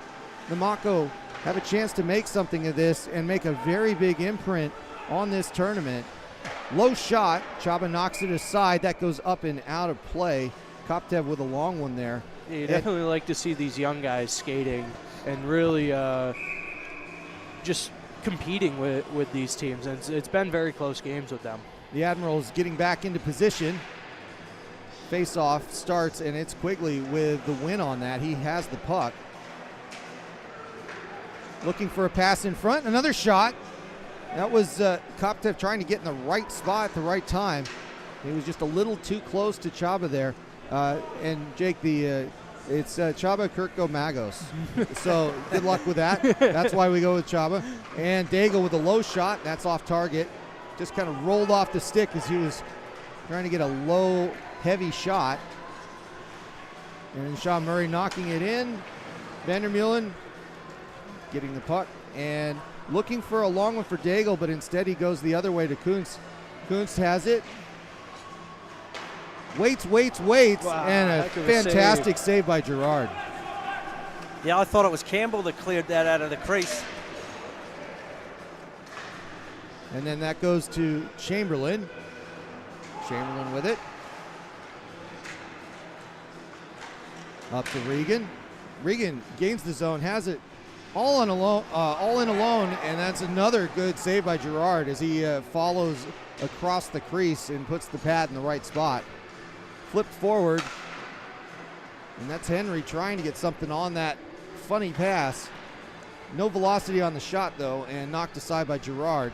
4 minutes and 15 seconds to go. 2-goal deficit for the Sharks, and Sistrone has it, the Admirals. Sistrone walking and posting that one, ringing the bell. But Gerard says, no, that wasn't even a shot on goal, guys. Don't even count that. And the Mako moved that out. Wimmer with it. The Shark team going for a change. I keep wanting to call them the Sharks because they have the logo there, and you just think, the Mako. It is the same, by the way, for those of you that are watching internationally. The San Terrell Jose. language. Yeah, well, the Terrell Maori language shark is Mako, so that's why they carry that moniker. And as Wimmer moves into the zone, that is called offsides. They have to leave it. And Tyon caught a little off guard as he's got to skate back quickly. Vesper with it. Vesper leaves it and turned over to Wimmer. Wimmer's going to have a shot here. Jabba with the equipment save under his right arm there. Just kind of the old behind the blocker, and it goes into the sweat. Or it's, yep, dig it out. Let's look for that one. It's in the pad, is it? It is the search for vulcanized rubber. And Jabba's got it somewhere, but nobody knows where the puck is. Hang on. Nah, they got to get it out of there. They have to get it out because that's an equipment problem. They will find it, but they're going to try to go quickly. Somewhere in Jabba's gear is an extra puck. So if it falls out and goes in the goal, I don't know what's going to happen, but it's going to be interesting. That is, I'm honestly a bit surprised they let that go. Yeah, I've never seen that before. No, not even in rec hockey, but it is important to get these games in on time, I guess. Even though this was the last one of the session here, Daigle with it. He's got the puck, the correct puck, and it's Quigley with it behind the net. They work to break that out. All three Mako moving forward, but they get held up at the line. Quigley with a shot. Oh, and that's a high one that just caught Chaba a little bit surprised there as that was eye level. Chamberlain pushing that back to Koptev, but he's going to have to chase it down. Vandermeulen with the skates and the speed, and that's going to get him a shot. A good backhand opportunity up to Campbell with a long three-line pass. Campbell gets there first, but he doesn't have the angle. He gets it back to Chamberlain off the blade there, and Daigle works it away. Kuntz gets tripped. Daigle with it, dangles it, and that is a stop play. Excellent save. Yeah, the referee lost sight of it. It was between Girard's legs there, and they get the stop in play. I'm a little surprised they let that no call penalty. go. No penalty on that, I guess. So they play on with just a minute to go. The Mako continue to try to get something back, but 3-1's been the score for a while. Now Regan's got it. Regan pushing it forward. Good save by Girard as his pad comes across. Now Penalty there's going to coming. be a penalty. There is a slash. So who's got the penalty shot here, guys? Oh, it'll be Regan, won't it? Yeah, the guy who draws it takes it, seems like. Yep, so there's another puck on the ice here that they're going to have to wait and clear. 35 seconds to go. They can start this one, and off he goes. This puck is live. Regan with the move and tries to get it by Girard, but Girard falls on it as Henry's right there. And a couple of playful shoves back and forth. The face-off coming. Henry's there. The Mako not getting their players on the ice. Just 12 seconds to go. They're skating hard just to even get 3 guys out there. And they sort of do. Cistrone with it, but that's going to be enough time for everybody here. They try to get it in front for a shot, but there's no shot. Time is up. And the Admirals with a clinical finish. Not a lot of scoring. And goal diff aside, they didn't really need it. They just needed to wait this one out a little bit. 3-1 the final. Yeah, really smart way to play the game, I think, just because you play that game beforehand and you get the win. So now you know, hey, look, if we just win out, we're in the number 2 seed. So let's just be smart here, guys. Let's not try to do too much. Take the chances we're given, but don't go out of your way and give the Mako there too many chances. And I think they did a very good job. And then Jabba backstopped him to another win. Yeah, excellent goalkeeping. Yeah, on both sides, huh? Yeah.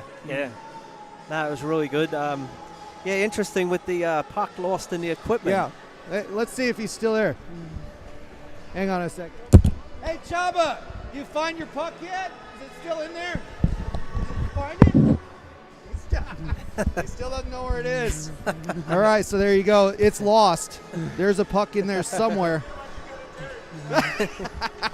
Very nice. So there is lost I guess we'll find it in the locker room. You would think it'd come out somewhere. Maybe it falls out in the showers or something. Well, either way, they get the win. 3-1 the final for the Admirals, and that gets them to 3 wins, which is an important mark for them as they are looking very much like they and the Swarm might have a date for that last one. The Stampede have something to say about that. The Stampede play the Thunder, and the Red Devils could play spoiler to the Admirals, depending on how all of that works out. But we'll get the exact math and goal diff and all of that worked out for you. Tonight's session, the first game starts at 6:30 p.m. New Zealand time, Thunder versus Stampede. And like we said, that's going to be a big one for the home team here. If the Stampede want to be in that championship game, that is a must-win. And we'll go from there and sort the rest of it out. Jake Bilt, thank you very much for coming up and having a chat with us and watching some really fun hockey. Jake, what was your takeaway from this session? The speed and skill here in New Zealand is just unbelievable. I think it's a great place to do it, and a couple of really good games showcased out here to this afternoon, and I'm really excited to see what happens in the evening games.